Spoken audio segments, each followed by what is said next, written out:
부모님들 안녕들 하십니까? 저는 따라쌤입니다. 오늘은 다가오는 자격시험 준비를 위해 39회 기출문제 풀이를 시작합니다. 설명과 함께 문제를 한 땀 한 땀 분석하면서 풀이해 보도록 하겠습니다. 풀이에 앞서 자격시험 형식과 합격 기준을 살짝 알아봅시다. 시험은 오지선다형 객관식 유형입니다. 긍정형 지문이고 시험 과목은 두 과목인데 이론 35문항과 실기 45문항으로 총 80문항이 출제됩니다. 시험 동안 시간 제한이 있습니다. 코로나 발생 이후부터는 1, 2교시를 나누지 않고 총 90분을 이어서 진행을 하고 있지만 기존 시험 방식은 이론 35문항은 40분, 실기 45문항은 50분으로 시간 제한이 있고 중간에 휴식 시간이 따로 주어집니다. OMR 카드 작성까지 작성할 시간을 남겨둬야 하므로 한 문제당 최대 50초 이내로 풀어보는 연습을 해보셔야 됩니다. 시험 합격 기준은 두 과목 각각 60점 이상입니다. 이론은 35문항 중에 21개 이상이고 실기는 45문항 중에 27개 이상을 맞춰야 합니다. 대부분의 수강생들이 시험을 치고 난이도가 좀 쉬운 편인 경우는 한 3, 4개 정도가 헷갈린다 하시고 시험이 조금 어렵다 하실 때는 한 7, 8개 정도가 모호한 편입니다. 유황보호사 국가고시 기출문제 풀이는 모든 공부를 마치고 시험 치기 전에 현재 나의 수준이 어느 정도인지 파악해보는 단계입니다. 바로 앞에 출제된 문제가 똑같이 다 나오진 않지만 나의 현재 상태를 파악해보고 모르는 부분은 한 번 더 짚고 가기 위한 확인 절차입니다. 뒤에 문제풀이 화면에 교재의 그 페이지를 꼭 확인하셔서 틀린 부분은 체크해야 되는 게 필수입니다. 지금부터 박음질 기출문제풀이 따라 어이소 39회 자격시험 경향을 살펴보면 이론과 실기 총 80문항 중에 사례형, 순서형, 그림형 문제가 15개 출제되었고 그 중에서 좀 생소하고 모호했던 문제가 대략 6개 정도 출제되었습니다. 하지만 기존 난이도와 크게 차이는 나지 않고 그냥 무난한 편이었습니다. 자, 지금부터 39회 유황보호사 자격시험 오전 홀수형 1교시 이론 35문항 문제풀이 출발! 문제 1번 노년기의 신체적 특성으로 옳은 것은 보기 1. 기초대사율이 증가한다. 2. 신체의 회복력이 향상된다. 3. 일상생활 수행능력이 향상된다. 4. 노화가 비가역적으로 진행된다. 5. 신체 기관의 잔존 능력이 향상된다. 정답은 네, 4번 노화가 비가역적으로 진행된다가 정답입니다. 자, 1번 문제 같은 경우는 우리가 교재에 유황보호 개론 중에 대상자 2의 첫 단원이죠.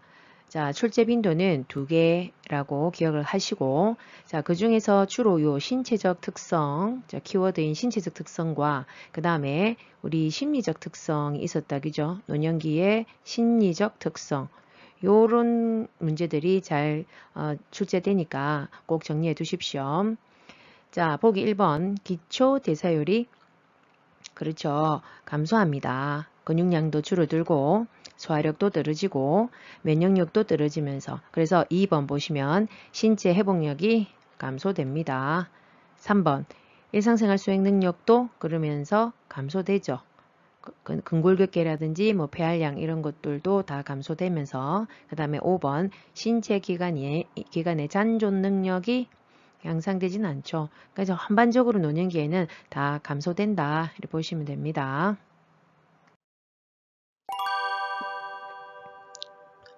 문제 2번 노년기에 바람직한 가족관계를 유지하는 방법으로 옳은 것은 보기 1. 자녀에게 의존하는 생활을 한다.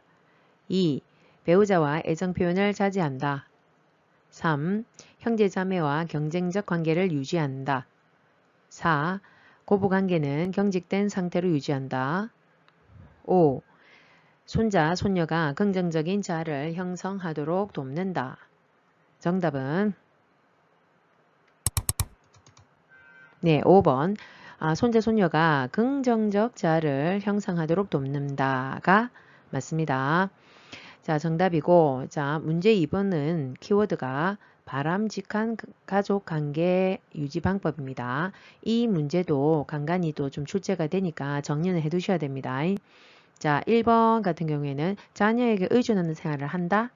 노년기의 특성에 중에 우리가 심리적 특성에도 그렇고 의존성이 증가는 하죠. 하지만 요즘은 자녀가 결혼을 하면서 부부로부터 좀 이렇게 독립을 하는 경우가 많죠. 그래서 우리가 그것을 일명 빈둥지 증후군이라고 하고 뭐 또는 또 핵가족화가 되는 거죠. 그래서 직접 노인 부모를 복양하는 일이 점점 줄어들고 있습니다. 그래서 의존하는 생활은 좀 어렵다 이렇게 보시면 되고 2번 배우자와 애정 표현을 자제한다.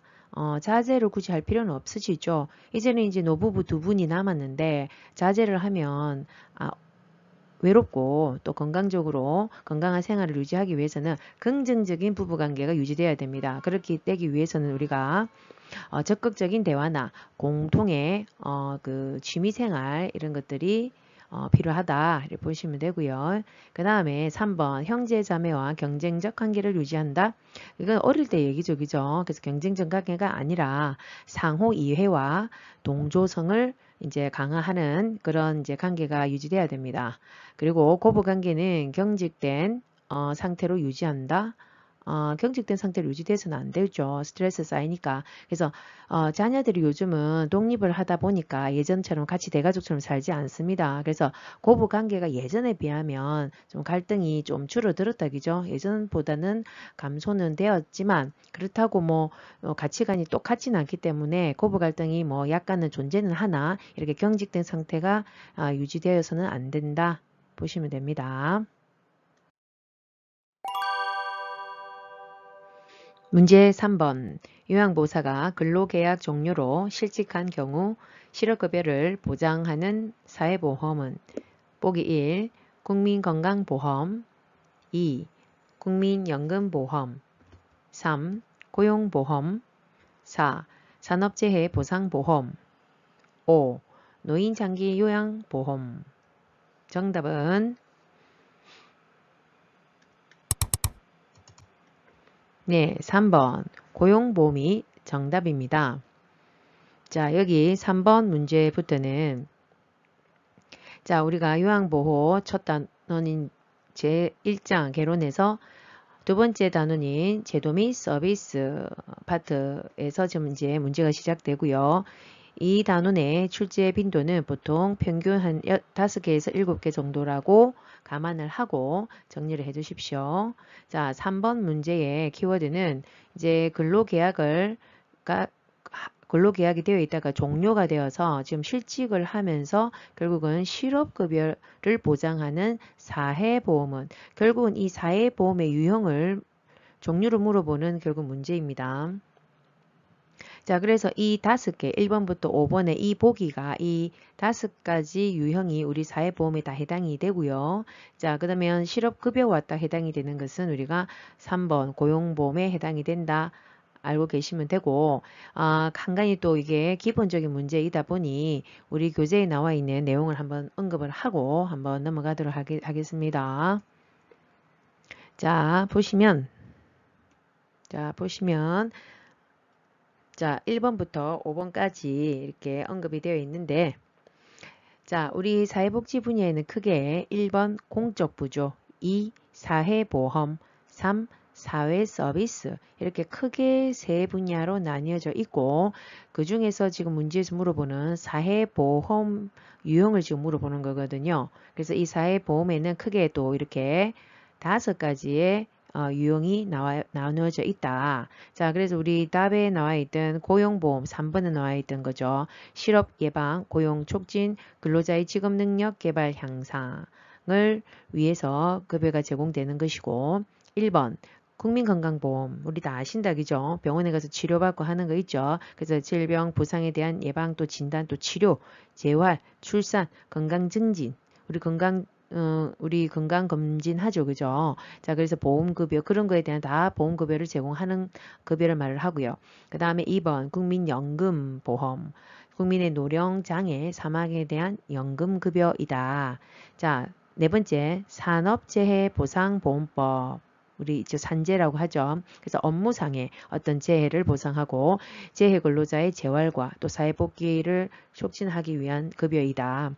자, 그 다음에 우리 하고 가장 밀접한 노인 장기 요양 보험이다. 그죠? 고령 또는 65세 이상이나 또는 뭐 65세 미만이라도 노인성 질병을 가지고 있으면서 일상생활이 현저히 어려우신 분들에게 그러니까 장기 요양 등급을 제공을 하여 그 다음에 신체 활동, 가사 활동 지원 등의 급여를 제공한다. 이렇게 전반적으로 기본적인 것을 조금 정리를 해 두십시오.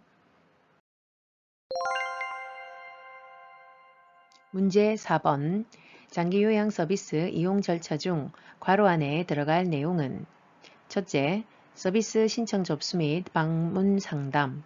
둘째, 서비스 제공 계획 수립. 셋째, 괄호. 넷째, 서비스 제공. 다섯째, 모니터링 실시.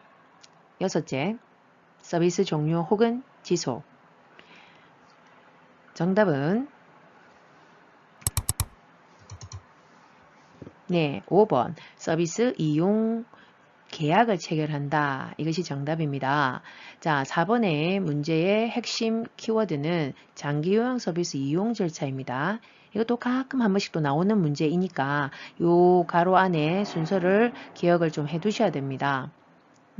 그냥 이해를 하시면서 넘어가시면 돼요. 자, 그래서 이 요양 서비스 이용을 신청을 제일 처음에 신청 접수를 한다고 하네요. 그죠? 신청을 하고 하려면 서비스를 일단은 아무나 할 수 있는 건 아니죠.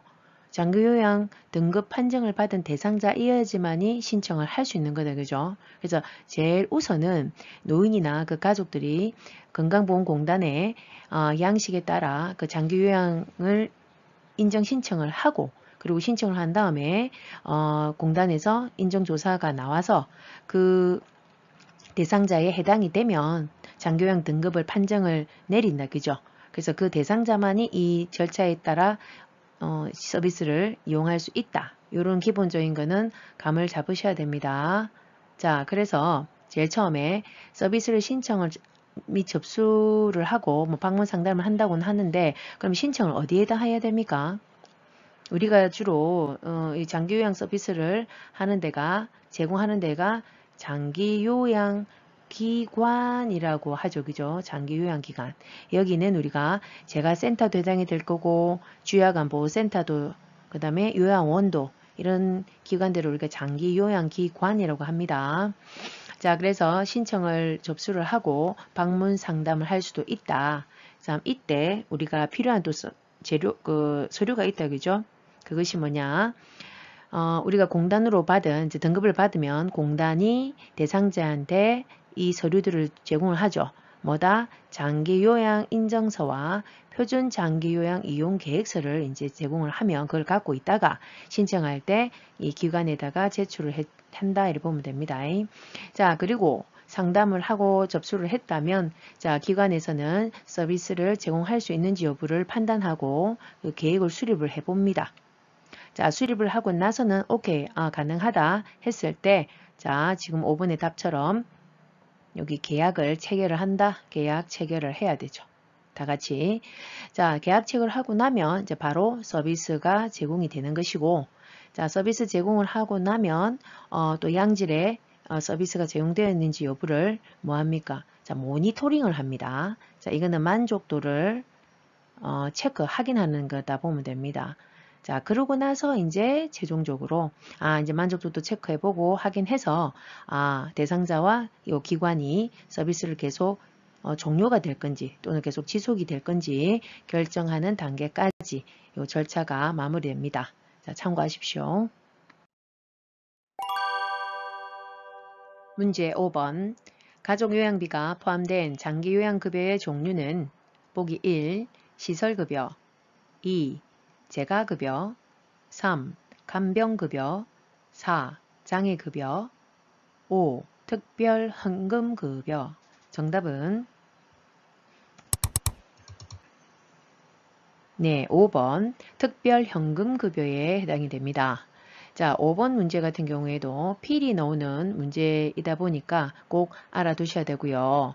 자, 여기서의 키워드 자체는 가족 간병비를 물어보는 거지만 큰 키워드는 뭐냐면 장기요양급여의 종류를 아는지를 물어보는 겁니다, 지금. 그러면 장기요양급여 하면 우리가 세 가지가 딱 기억이 나셔야 됩니다. 자, 그러면 첫 번째로 우리가 여기 1번에 나와 있는 시설급여가 있을 것이고, 두 번째가 이 재가급여, 그리고 요 5번에 나와 있는 특별현금급여가 해당이 됩니다. 요 세 개가. 자, 그러면 우리가 지금 답이 5번이었죠. 특별현금급여에 해당되는 것이 가족요양비 외에, 가족요양비가 가장 많이 출제는 되지만 우리 교재에 나와 있는 또 내용을 좀 보면, 자, 특례요양비가 있고 특례요양비, 뭐 요양병원 간병비 이런 것이 있는데 사실 현재 실제로 현실에서는 이런 것들은 지금 사실 적용되지 않는 내용이라 보시면 됩니다. 자, 그 다음에 1번 시설급여 하면 우리가 딱 나와야 되죠. 노인 요양시설, 우리가 일명 요양원 있죠, 요양원. 그 다음에 노인 요양자가 딱 들어간다, 그죠? 그 다음에 노인 요양 공동생활가정. 자, 여기는 이제 뭐 9인 미만일 때기죠. 소규모일 때. 이게 요양원은 이제 10인 이상일 때 해당이 된다 했죠. 자, 그 다음에 두 번째 재가급여 하면은 우리가 딱 알아야 되는 내용이 있었다, 그죠? 방문요양, 방문목욕, 방문간호, 주야간 보호, 단기 보호, 그리고 기타 재가급여는 복지용구급여가 해당이 된다. 이런 정도는 무조건 알아두셔야 되고, 그 다음에 밑에 간병급여는 우리 뭐 장기요양급여 종류에 아무 해당 사항이 없고, 장애급여도 장기요양급여하고는 해당 사항은 없는데, 우리가 이 내용은 우리가 앞에도 언급했었지만 산업재해보상보험법에서 급여에 해당이 됩니다. 자, 다 기억을 하시고 좀 정리해 두셔야 됩니다. 문제 6번. 노인장기요양보험 일반급여 대상자가 재가급여를 이용할 때 본인 일부 부담금의 비율은 보기 1. 장기요양급여 비용의 10%, 2. 장기요양급여 비용의 15%, 3. 장기요양급여 비용의 20%, 4. 장기요양급여 비용의 25%, 5. 장기요양급여 비용의 30%. 정답은 네, 2번. 장기요양급여 비용의 15%라고 우리가 알고 있죠, 그죠? 자, 6번의 키워드는 우리가 재가급여를 우리가 제공받을 때 이용할 때 본인 부담금을 우리가 물어보는 건데요. 우리가 실제로 우리가 급여를 또 제공하고 제공받고 할 때도 이거는 실질적인 부분이니까 기본적인 건 상식적으로 알아두셔야 됩니다. 자, 그래서 재가급여일 때는 우리가 재가급여가 아까 뭐였습니까? 뭐 방문요양, 우리 댁에 계시면서 방문요양, 방문간호, 방문목욕, 단기보호, 주야간 보호 뭐 이런 것들을 서비스를 이용할 때에 우리가 그 총 금액에 부담 그 장기요양급여 비용에 우리가 15%를 낸다 이 말이다, 그죠? 자, 그러면 재가급여 말고 우리가 아까 서비스 중에서 뭐가 있었죠? 시설급여가 있었다, 그죠? 그럼 시설급여는 몇 %인지도 같이 꼭 세트로 알아두셔야 됩니다. 자, 요 3번을 한번 보겠습니다. 자, 시설급여의 일반 우리 급여 대상자의 경우에는 자, 20%에 해당이 되더라. 아, 시설은 20%.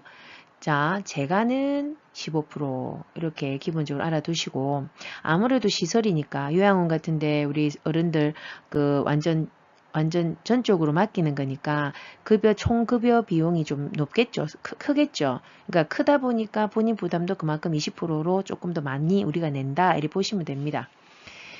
자, 그 다음에 그 외에도 또 우리가 기본적으로 좀 알아두셔야 되는 게 있었다기 그 표에 자, 국민기초생활수급자 이분들은 거의 이제 의료급여 일종에 해당이 되는데 자, 국민기초생활수급자 같은 경우에는 얼마다? 자, 본인 부담이 없다 이 말입니다. 면제다. 이런 것도 같이 세트로 알아두시고 자, 그렇다면 또 하나 더 있었죠. 하지만 국민기초생활수급자일지라도 본인 부담 장기요양급여 비용은 면제일지라도 자, 누구든지 우리 비급여 항목이 따로 정해져 있는데 자, 그 항목들에 대해서는 전액 본인 부담이 된다. 다 내야 된다 이 말입니다. 그죠? 그래서 요양원 같은 경우에는 뭐 식대라든지 기저귀 비용 이런 것들은 이제 비급여에 보통 해당이 된다라고 보시면 됩니다. 같이 알아두십시오. 문제 7번. 다음 중 요양보호사의 업무에 해당하는 서비스는 보기 1. 흡인 2. 관장 3. 도뇨 4. 욕창치료 5. 외용약 도포 정답은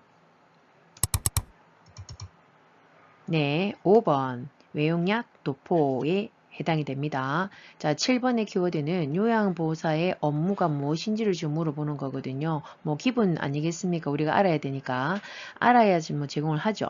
자, 그러면 외용약 도포만이 아니고 우리가 투약관리가 있었다 그죠? 투약돕기.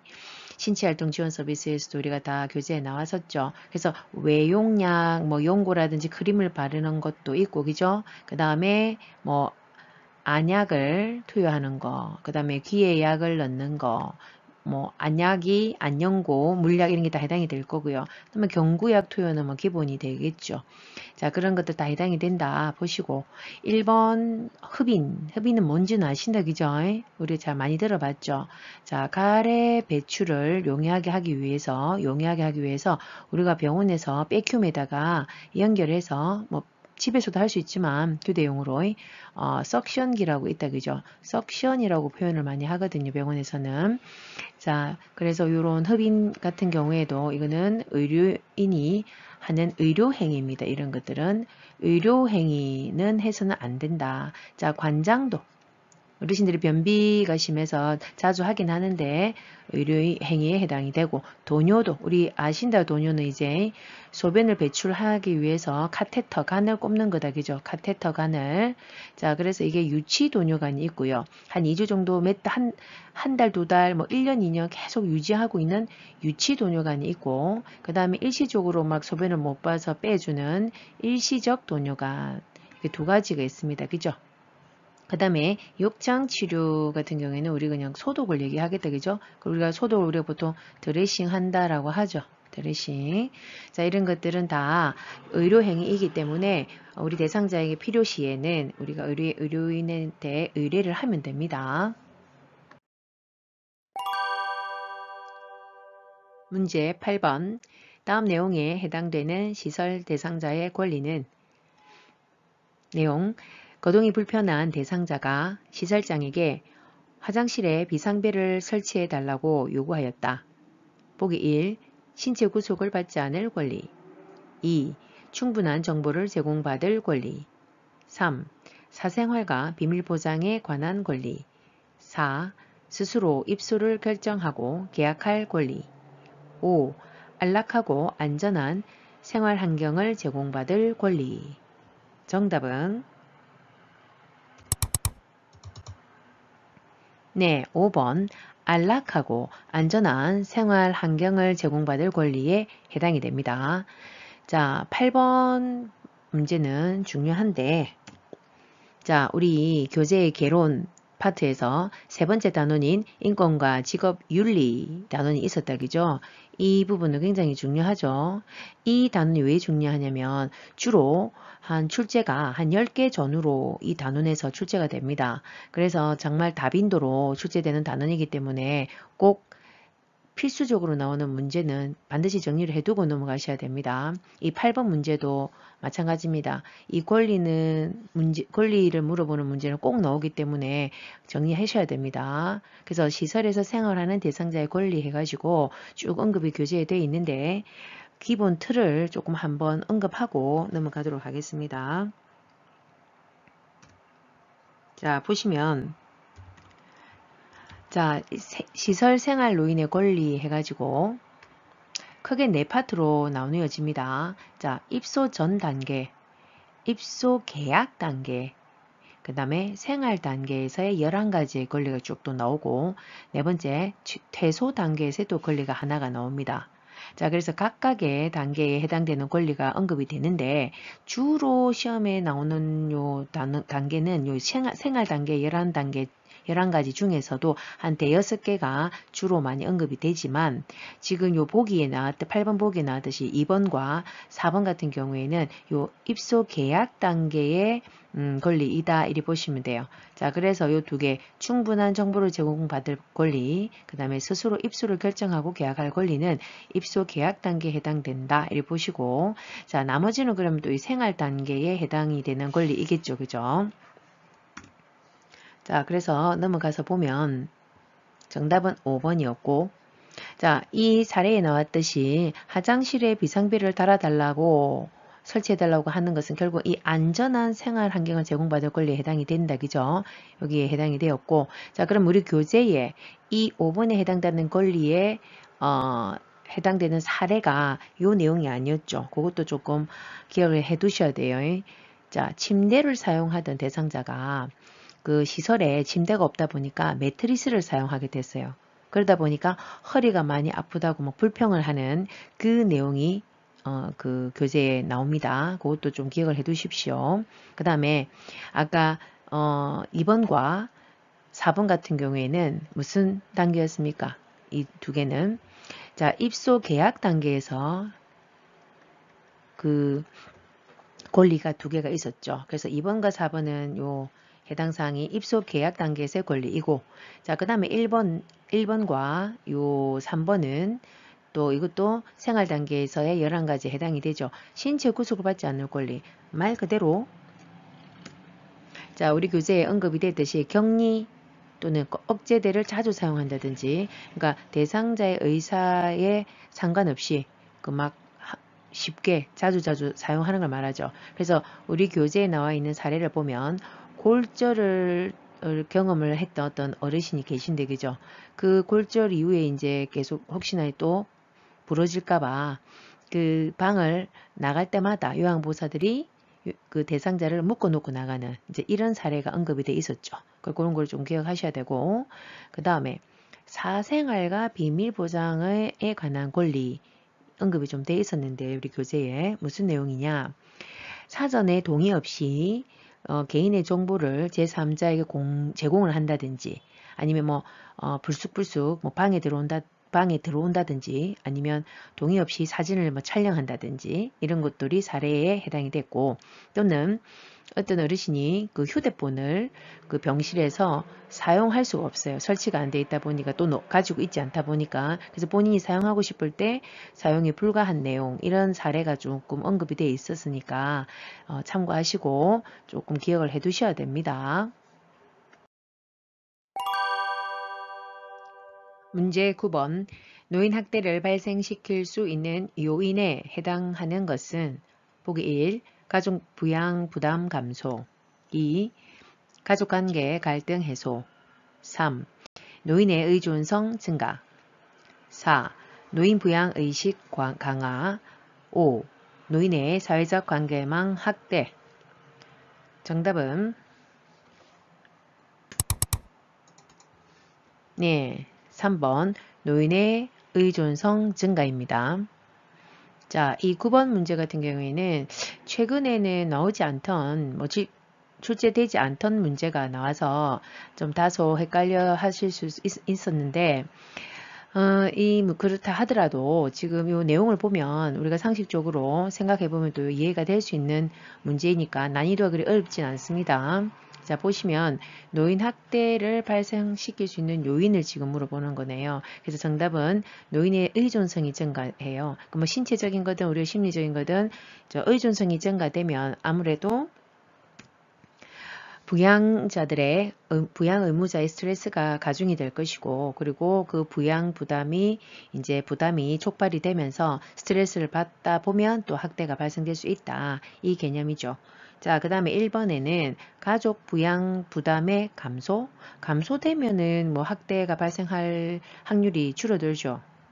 하지만 반대로 부양자의 부양 부담과 스트레스가 증가되다 보면 학대가 발생될 수 있다. 이리 봐야 되고, 두 번째, 가족관계 갈등 해소가 아니죠. 오히려 뭐 더 심화됐을 때, 뭐가 갈등이 증가됐을 때, 자, 특히 이제 자녀와의 좋지 못한 과거의 관계에, 과거에 어떤 그러니까 얽힌 어떤 감정적인 고리가 있다. 그럴 때는 또 학대가 유발될 수 있다. 이 개념이고요. 4번에 노인 부양 의식의 강화가 아니고 사회적인 어떤 부양 의식의 저하겠죠. 그 다음에 공경의식 저하, 노인에 대한 공경의식 저하와 노인의 차별주의가 어떤 확산이 될 때, 자, 발생이 될 수 있다. 자, 5번, 사회적 관계망의 축소죠. 어떤 좀 고립될 때, 자, 노인과 부양자의 사회적 고립이 이제 또 노인의 학대가 발생할 수 있는 그 확률이 높아진다. 이렇게 보면 됩니다. 문제 10번. 요양보호사가 보호받아야 하는 다음과 같은 권리는 내용, 연령, 성별, 학력, 출신 지역으로 차별받지 않는다. 보기 1. 자유권 2. 생존권 3. 평등권 4. 청구권 5. 노동권. 정답은 네, 3번 평등권에 해당이 됩니다. 이 10번 문제인 경우에는 기존에 출제되지 않는 그 문제 유형입니다. 그래서 보통은 노인의 기본권이 보통 한 번씩 이제 출제는 되었었는데, 이번에 이 핵심어는 요양보호사의 권리를 지금 묻는 거거든요. 그래서 이거는 조금 헷갈려 하실 수는 있었었는데, 또 가만히 내용을 보면 또 그렇게 어려운 부분은 아닙니다. 여기에 보면 어쨌든 이러한 조건 등등에서 차별받지 않는다라고 되어 있잖아요. 그 차별을 안 받는 거니까 결국 뭡니까? 평등한 거잖아요. 그죠? 평등 권리이다. 자, 그래서 답은 3번이고, 자, 우리 교재에 요양보호사의 권리, 기본 권리 해가지고 3개가 언급이 되어 있었거든요. 그래서 그거를 잠깐 짚어보고 넘어가겠습니다. 그러면 1번이 첫 번째가 이제 평등권이었고, 두 번째에 나오는 게 요 자유권이었습니다. 자유권. 자, 자유권은 무엇에 해당이 되냐? 의견과 표현의 자유, 그 다음에 맞죠? 그 다음에 사상, 양심, 종교의 자유, 신체 안전에 대한 권리 보장, 이런 것들이 자유권에 해당이 됩니다. 자, 그 다음에 또 한 가지가 언급이 되는데, 자, 보기에는 없어서 참고해보면, 세 번째로 나오는 게 노동 관련 권리 해가지고요. 자, 휴식과 여가에 대한 보장, 합리적 노동 시간에 대해서 보장을 해야 되고, 그 다음에 의견을 자유롭게 표현할 할 수 있어야 되고, 동등한 보수 보장, 보수를 동등하게 평등해야 된다. 그 다음에 그 공정한 노동 조건의 확보가 되어야 된다. 이런 내용이 좀 언급이 되어 있습니다. 그리고 요 하나, 두 개, 세 개가 요양보호사의 권리 3가지라 보시면 되고, 그 다음에 여기에 나오는 요 2번 생존권과 그 다음에 5번 요 노동권 있죠. 요거는 우리가 노인들의 기본권에 해당이 되더라 보시면 됩니다. 자, 청구권은 뭐 해당 사항이 없고 참고하십시오. 문제 11번. 대상자가 음란한 농담을 하며 요양보호사를 강제로 껴안았을 때 대처 방법으로 옳은 것은 보기 1. 껴안은 이유를 물어본다. 2. 화를 내며 그 자리를 떠난다. 3. 하지 말라고 분명하게 말한다. 4. 부끄러운 줄 알라며 질책한다. 5.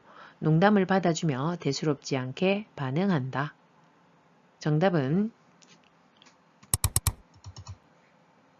네, 3번 하지 말라고 분명하게 말한다가 정답입니다. 자, 11번 문제의 경우는 또 최근에 한 번씩 또 자주 출제되는 문제이기 때문에 기본적인 거니까 알아두십시오. 자, 우리가 성희롱에 대한 요양보사의 대처 방법을 지금 물어보는 건데요. 자, 요양보사의 대처 방법. 자, 그러면 답은 3번이었죠. 그러니까 감정적인 대응은 삼가하고 단호히 거부 의사를 표현하는 게 맞습니다. 자, 근데 이게 만약에 좀 진행이 계속 된다든지 반복이 되면 계속 말만 해서는 안 되죠. 그래서 모든 피해 사실에 대해서 기관의 담당자에게 보고를 하고 기관에서도 적절한 조치를 취하게 하는 것이 맞습니다. 그래서 보호자에게 뭐 전달을 한다든지 녹취를 해둔다든지 이런 내용들이 필요하다 보시면 됩니다. 자, 그래서 뭐 화를 막 낸다든지 이런 이유를 묻는다고 제대로 된 뭐 답을 하실 수도 없겠죠. 그 다음에 뭐 질책을 막 한다든지 또 대수롭게 뭐 반응하지 않아도 안 됩니다. 이런 것은 자, 참고하십시오. 문제 12번. 요양보호사가 지켜야 할 직업윤리로 옳은 것은 보기 1. 대상자의 자기결정권을 존중한다. 2. 대상자의 경제적 지위에 따라 대우한다. 3. 대상자에게 업무의 어려움을 하소연한다. 4. 가족의 요구를 위주로 서비스를 제공한다. 5. 친근한 대상자에게 먼저 서비스를 제공한다. 정답은 네, 1번 대상자의 자기결정권을 존중한다가 정답입니다. 자, 12번의 키워드는 직업윤리를 물어보는 것인데요. 너무나 이거 12번은 직업윤리는 너무 중요하니까 꼭 기억하셔야 됩니다. 자, 그래서 1번은 정답이고요. 그 다음에 2번 대상자의 경제적 지위에 따라 대우한다. 그러니까 이건 차별을 하는 것이다. 그죠? 경제적 지위에 따라 차별을 해서는 안 되죠. 그죠? 그래서 우리 교재에 이러이러한 조건에서 차별해서는 안 된다라는 게 언급이 되어 있었습니다. 함께 보시면은 자, 차별 대우 금지되어 있죠. 자, 인종과 연령, 성별, 종교 또는 경제적인 상태나 정치적인 이념과 또는 개인적 어떤 선호에 요양보호사 개인적인 선호에 따라서 차별 대우해서는 안 된다라고 되어 있습니다. 그러면 아까 5번에 보기 5번도 더 친근한 대상자에게 먼저 서비스를 제공해서는 안 되죠. 공평하지 않죠. 자, 그 다음에 3번 대상자에게 업무의 어려움을 하소연한다. 그래서도 안 되죠. 우리는 전문가로서 서비스를 제공해야 되기 때문에 어려움을 하소연해서는 안 되고 자, 대상자 앞에서는 어떤 피로하다든지 나태한 어떤 모습을 보이지는 않는다라고 되어 있습니다. 그 다음에 4번 가족의 요구를 위주로 서비스를 제공한다는 아니죠. 우리가 제공하는 대상자는 그 가족이 아니라 대상자라고요. 그죠? 어르신들. 그래서 대상자의 요구를 우선으로 그 다음에 의사결정을 최우선으로 우리가 고려해야 된다 보시면 되겠습니다. 문제 13번 요양보호사가 직업윤리를 지켜 행동한 경우는 보기 1. 자신의 건강관리를 철저히 한다. 2. 업무 내용을 주관적으로 기록한다. 3. 의료인이 없을 때는 역할을 대신한다. 4. 대상자의 동의 없이 개인정보를 수집한다. 5. 대상자를 대신하여 서비스 계약을 체결한다. 정답은 네, 1번 자신의 건강관리를 철저하게 관리를 하는 게 맞습니다. 자, 13번 또한도 중요하다. 그죠? 자, 직업윤리를 지금 물어보는 거죠. 계속 반복됩니다. 자, 이 1번에 건강관리를 철저히 해야 되죠. 왜? 업무에 지장이 되어서는 아니기 때문에 내 건강에 너 건강이 좋지 않아서 그래서 반드시 관리를 해야 되는데 건강뿐만 아니라 복장과 외모 관리도 다 포함이 되는 겁니다. 그 다음에 2번 업무 내용을 주관적으로 기록한다. 우리 서비스 제공 기록지를 작성할 때도 우리 그 내용을 서비스를 제공했을 때 주관적인 거는 없었다. 그죠? 반드시 사실 그대로 그죠? 그 다음에 사실 그대로 있는 그대로 정확히 그 다음에 객관적으로 기록한다라고 되어 있었다. 그죠? 육하 원칙에 준해서 하면 더 좋죠. 자, 3번에 의료인이 없을 때는 역할을 대신한다. 자, 우리가 요양보호사는 의료 행위를 해서는 안 됩니다. 자, 그래서 의료인이 없다고 해서 내가 대신 해서는 안 된다. 절대로 해서는 안 된다. 보시면 되고 그래서 의료행위는 금지. 그리고 또한 확실하지 어떤 아는 내용이나 서비스 내용이나 방법은 그렇다고 임의로 푹 해서는 안 됩니다. 그래서 반드시 그럴 때는 도움을 요청하고 뭐 보고를 한다든지 이런 것이 필요합니다.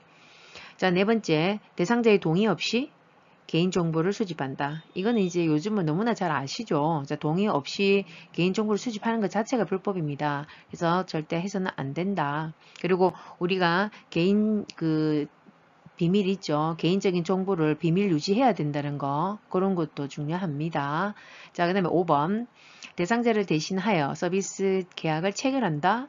안 되죠. 우리 요양보호사가 소속되어 있는 재가센터를 할지라도 대상자를 대신해서 서비스를 요양보호사가 체결해서는 아니 되고 아니면 보호자가 뭐 대신해야 될 것이고 자 그래서 보시면 대상자를 대신하여 서비스 체결하면 안 되고 또 대상자와 개별적인 어떤 따로 서비스를 계약해서도 안 되고 또는 다른 기관에 의뢰를 또 해서도 안 된다 라고 되어 있습니다.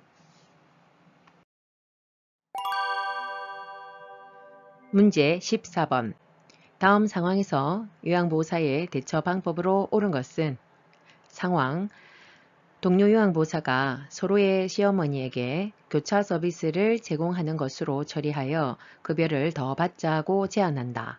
보기 1. 일단 생각해 보겠다고 말하고 결정을 미룬다. 2. 제안을 수용할 만한 다른 요양보호사를 소개한다. 3. 장기요양급여 제공 원칙에 어긋난다며 거절한다. 4. 시어머니에게 교차 서비스 제공에 대해 미리 설명한다. 5. 교차 서비스에 대해 주변 사람들에게 비밀로 해줄 것을 부탁한다. 정답은 네, 3번. 장기요양급여 우리 제공 원칙에 어긋난다. 그죠? 그래서 거절한다가 정답입니다. 자, 나머지는 뭐 해당 사항이 없는 내용입니다. 문제 15번. 다음 상황에서 요양보호사가 적절하게 반응한 것은 보호자, 요양보호사가 바뀐 후 아버지의 인지 기능이 나빠진 것 같아요. 요양보호사, 반응, 보기 1. 이전 요양보호사와 비교하니 기분이 나쁘네요. 2. 아버님의 상태를 살핀 후 시설장님께 전달할게요. 3. 아버님이 나빠진 게 제 탓이라는 말씀이신가요? 4. 제가 볼 때는 인지 기능이 이전하고 똑같아요. 5. 원래 좋아졌다가 나빠졌다가 그래요. 정답은 네, 2번. 아버지의 상태를 살핀 후에 시술장에게 전달할게요가 정답입니다. 자, 이 15번 문제도 사례형 문제다. 그죠? 이 사례형 문제가 많이 이제 출제 빈도가 높아지고 있습니다. 자, 보호자가 이제 뭐 인지기능이 나빠지는 것 같아요. 뭐 썩 표현이 뭐 점잖지는 않지만 기분이 나빠질 수는 있지만 우리가 이러한 상황일 때 감정적으로 1번이나 뭐 3번처럼 감정적으로 대응해서는 안 된다는 것이고 자 우리의 이제 반응 중 요양보호사로서 해야 될 적절한 반응 중에 하나는 이 인지 기능이 나빠진 것 같아요 하니까 실제로 그럼 나빠졌는지 우리가 요양보호사가 임의로 판단해서는 아니 되고요. 그러니까 4번에 뭐 똑같아요. 아니면 뭐 나빠졌다 좋아졌다 해요. 이렇게 임의로 판단해서도 안 되고 전문가의 진단이나 어떤 진료가 필요하다 하면 요양보호사가 임의로 판단이나 조언은 하지 마셔야 되고 이제 시설장이나 또 책임자에게 보고를 해서 전문가에게 상담이 될 수 있도록 연계만 하면 된다. 자, 요 내용을 알아두시면 됩니다. 문제 16번. 요양보호사의 근골격계 질환을 예방하기 위해 실시하는 전신 스트레칭에 관한 설명으로 옳은 것은 보기 1. 동작을 빠르고 신속하게 한다. 2. 하나의 자세를 5분 이상 유지한다. 3. 통증이 느껴질 때까지 스트레칭 한다. 4. 호흡을 최대한 길게 참으며 동작을 한다. 5. 스트레칭을 하면 관절 가동 범위가 넓어진다. 정답은 네, 5번. 스트레칭을 하면 관절의 그 가동 범위가 넓어진다가 정답입니다. 어느 정도 유지가 되죠. 자, 나이가 드시면서 관절의 가동 범위가 더 좁아지죠. 뻣뻣해지고 하면서 통증도 있고 해서 자, 그게 이제 스트레칭을 계속 해주면 넓어진다 또는 그 가동 범위가 유지가 된다. 자, 16번의 키워드는 우리가 전신 스트레칭 방법을 이제 물어보는 거다. 그죠? 이 근골격계 질환 예방을 위해서. 자, 1번은 그러면 동작을 빠르고 신속하게 이런 거는 보통 다 답이 아니었죠. 그죠? 오답이었죠. 그럼 우리가 어떻게 해야 된다? 그렇죠. 천천히 안정되게 해야 된다. 자, 2번 하나의 자세를 5분 이상 유지한다? 그러면 다 쓰러지시게요. 5분은 너무 길다. 그죠? 몇 초? 자, 하나의 자세는 10에서 15초를 유지해야 되고요. 그죠? 그 다음에 같은 동작은 한번 했다 하면 같은 동작은 몇 회? 5에서 10회 정도를 한다. 그 다음에 동작과 동작 사이에 휴식은 취하는 것은 5에서 또 10초를 쉰다. 이렇게 좀 기억을 하셔야 됩니다. 그래서 한 동작은 10에서 15초 유지하고 그리고 그 동작을 5번에서 10번을 또 해주고 그러고 나서는 좀 쉬어요. 몇 초? 5에서 10초를 쉰다. 그리고 그 다음 동작이 이어집니다. 자, 3번. 통증이 느껴질 때까지 스트레칭을 하면은 아니 되겠죠. 또 뭐 손상이 오거나 이렇게 다칠 수가 있습니다. 통증은. 자, 그래서 통증이 느껴질 때까지는 해서는 아니 되고요. 그냥 시원하다고 느낄 때까지 하면 됩니다. 그 다음에 4번.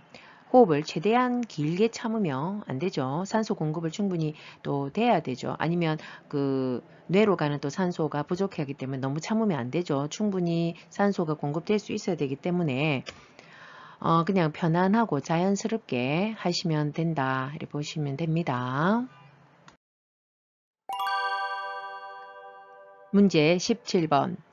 요양보호사가 감염되면 대상자에게 전염될 수 있어 주의해야 하는 질병은 보기 1. 요로감염 2. 흡인성 폐렴 3. 궤양성 대장염 4. 알레르기성 비염 5. 노로바이러스 장염 정답은 네, 5번 노로바이러스 장염이 정답입니다. 자, 17번 문제의 키워드는 요양보호사가 우리가 주의해야 할 감염성 질환을 지금 물어보는 거다. 그죠? 키워드는. 그래서 우리 교재에 지금윤리저 끝쪽으로 보면 감염성 질환 예방 내용이 쭉 언급이 되어 있죠. 그러면 거기에 나오는 요 노로바이러스 장염 외에 우리가 감염성 질환은 뭐가 있었는지 기본적인 거는 조금 알고 넘어가셔야 됩니다. 어떤 게 나와 있었냐. 자, 폐결핵이 나왔었죠. 그죠? 폐결핵이랑 그다음에 독감, 우리 인플루엔자 바이러스가 있었고 그다음에 옴, 피부에 그다음에 머리니, 그다음에 요 장염 요렇게 5개가 좀 언급이 되어 있었고 간단하게 내용도 좀 알아두시고 넘어가세요. 문제 18번.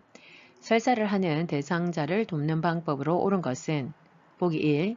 산책을 하게 한다. 2. 유제품을 제공한다. 3. 수분 섭취를 제한한다. 4. 섬유소가 많은 음식을 제한한다. 5. 설사가 멈춘 후에도 지사제를 먹게 한다. 정답은 네, 4번 섬유소가 많은 음식은 제한한다가 정답입니다. 자, 18번 문제부터는 우리가 자, 제2장, 우리 교재 제2장에 요양보호 관련 기초 지식, 요 단원이 이제 시작이 되는 겁니다. 거기에서 우리 질환 파트 문제가 쭉 언급이 되어 있었다. 그죠? 내용들이. 그 중에서도 이제 소화기계가 먼저 나왔었죠. 자, 그래서 18번은 소화기계에서도 자, 증상 중에 하나였던 자, 설사가 지금 문제가 출제가 되었던 거고, 자, 이 질환 파트에서도 우리가 평균적으로 한 14개 정도 문제가 출제되니까 작게 나오는 단원이 아닙니다. 범위가 넓고 그래서 자주 나오는 내용들은 정리를 해 두시고 넘어가십시오. 자, 그래서 18번의 키워드는 이제 설사에 대한 이제 돕는 방법이다. 그죠? 원인도 다양하죠. 그죠? 설사는. 자, 뭐 바이러스, 뭐 세균에 의한 건지, 스트레스에 의한 건지, 뭐 식중독에 의한 건지, 어떤 질환 에 의해서 대장의 어떤 장애 질환에 의해서 설사인지 그런 원인에 따라 우리가 이제 치료가 들어가는 건데 자 18번에 그래서 정답으로는 우리 변비에는 가장 중요한 게 뭐였습니까? 그죠? 섬유소가 오히려 많은 음식을 증가시켜야 되잖아요. 먹여야 되잖아요. 근데 반대로 설사는 섬유소가 많은 것을 제한해야 된답니다. 왜요? 변비는 자 원인이 장이 운동이 좀 무뎌져서 감소가 돼서 장이 또는 마비가 와서 그래서 지금 변비가 오는 거예요. 장 운동이 이제 원활하지 않아서 오는 거기 때문에 장 운동을 증가시키고 하게 하기 위해서는 그 질기드링한 우리 섬유소 있죠. 그런 것들이 장까지 내려가는 찌꺼기들이 많아야 장이 이렇게 움직인단 말입니다. 자, 그래서 변비에는 섬유소가 많이 먹어야 되고 그 다음에 반대로 설사는 장 운동이 너무 자극이 돼서 지금 설사를 쫙쫙 하는 거거든요. 그래서 섬유소가 너무 많이 먹으면 오히려 자극이 되기 때문에 오히려 제한을 해야 되는 게 맞습니다. 그래서 정답은 4번이고 자 그래서 우리가 교재에 보면 장 운동을 증가시키는 음식은 금지시킨다 이랬죠.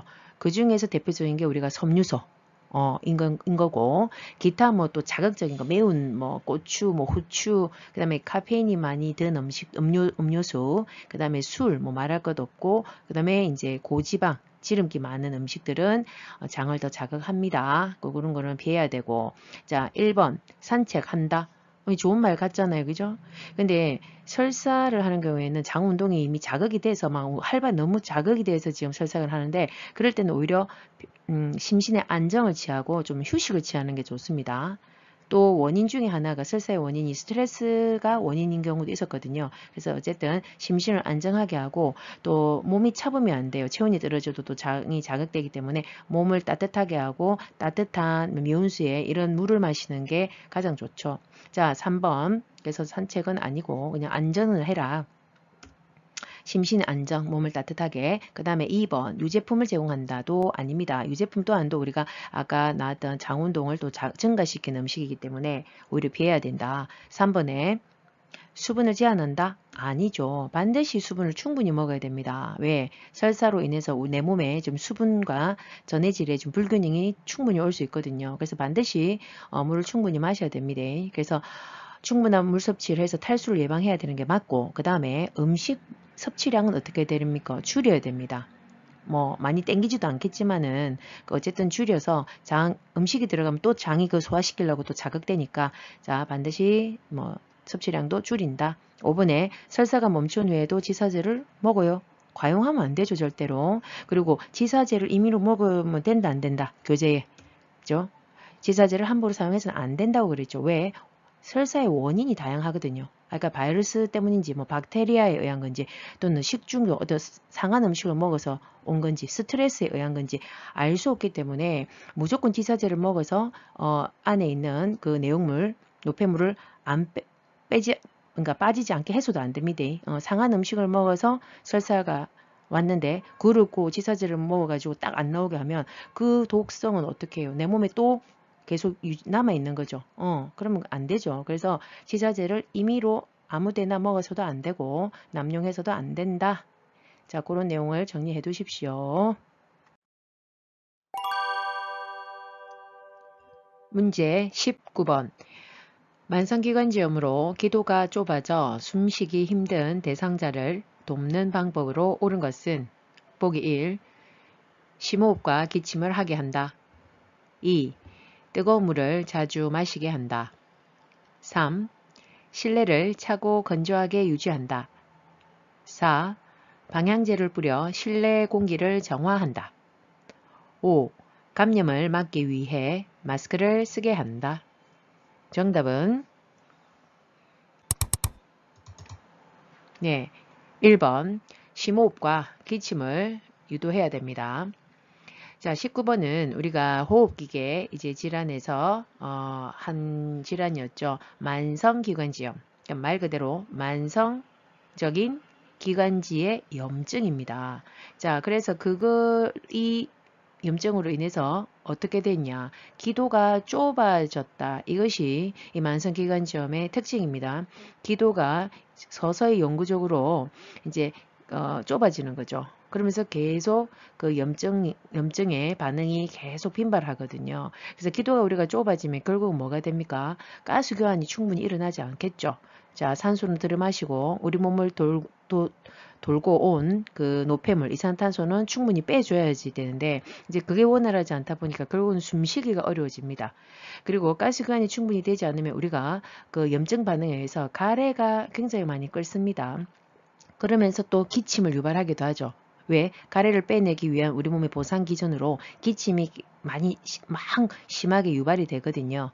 근데 이제 어르신들이 이제 힘이 없고 흉곽에 이렇게 위축이 되고 또 근력이 떨어지다 보면은 충분히 심호흡이라든지 기침을 효과적으로 하기가 어려울 수 있어요. 그러면 그 안에 고여 있는 가래를 충분히 뺄 수 없어요. 그럼 또 그 가래에 의해서 또 가스 교환은 더 안 되고 이게 계속 악순환입니다. 그래서 만성기관지염에서 가장 중요한 것은 가래를 충분히 빼내고 심호흡을 해서 충분히 가스 교환이 일어나게끔 해주는 것이 가장 적절한 돕기 방법입니다. 그래서 1번에 기관지 내 객단 배출을 위해서도 반드시 요 기침도 심호흡도 유도를 해라. 이 내용이고 그 다음에 2번 뜨거운 물을 자주 마시게 한다. 우리 몸에 뜨겁고 뭐 찹고 이런 거는 좋은 거 없었다. 그죠? 그래서 너무 뜨겁고 그리고 뜨거운 거 안 되죠. 또 차가워도 안 되고 뜨거워도 안 되고 자 그래서 또 자극적인 음식도 안 되고 맵고 짜고 뭐 달고 뭐 이런 거 있죠. 또 그런 것들도 다 안 됩니다. 자 기도의 경련을 또 초래할 수 있기 때문에 이런 거 다 삼가해라. 자, 물을 마시는 거는 당연히 권장은 드리죠. 가래를 충분히 액화시켜서 부드럽게 만들어서 잘 빠져나오게 해야 되니까. 근데 뜨거운 건 안 된다. 3번에 실내를 차고 건조하게 해라. 실내 차갑고 건조하면 우리가 안 되는 건 아시죠? 자, 갑작스러운 온도 변화는 좋지 않습니다. 기도의 근육과 혈관을 확 수축을 시키기 때문에 그래서 너무 뜨뜻한 데 있다가 갑자기 확 차온 데 나간다든지 이런 것은 기도를 확 갑자기 좁게 수축을 시키면서 갑자기 호흡곤란이 발생할 수 있습니다. 그리고 어떤 너무 습한 데도 안 돼. 그러니까 너무 건조해도 안 되지만 너무 습해도 안 됩니다. 그래서 우리가 적정한 습도는 있었다 그죠? 40에서 뭐 60% 정도 유지해라. 이런 게 있었죠. 자, 그 다음에 4번. 방향제를 뿌려 실내 공기를 정화해라. 뭐 방향제도 뿌릴 수는 있지만 이거는 그렇게 우선적인 그 방법이 아니죠. 우리가 정화를 하기 위해서는 어떤 게 좋습니까?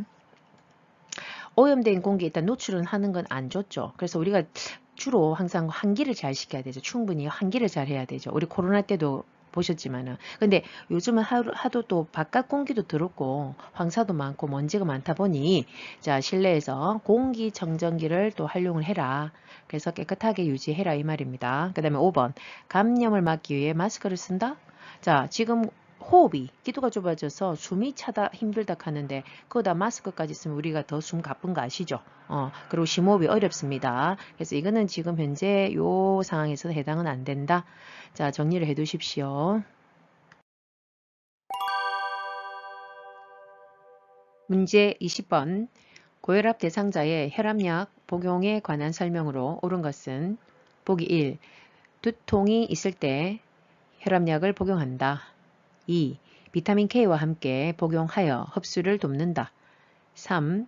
혈압이 조절되지 않으면 이전 약으로 바꿔 복용한다. 4. 혈압이 높아도 증상이 없으면 복용량을 줄인다. 5. 혈압약이 조절된다고 투약을 중단하면 혈압이 다시 올라갈 수 있다. 정답은 네, 5번.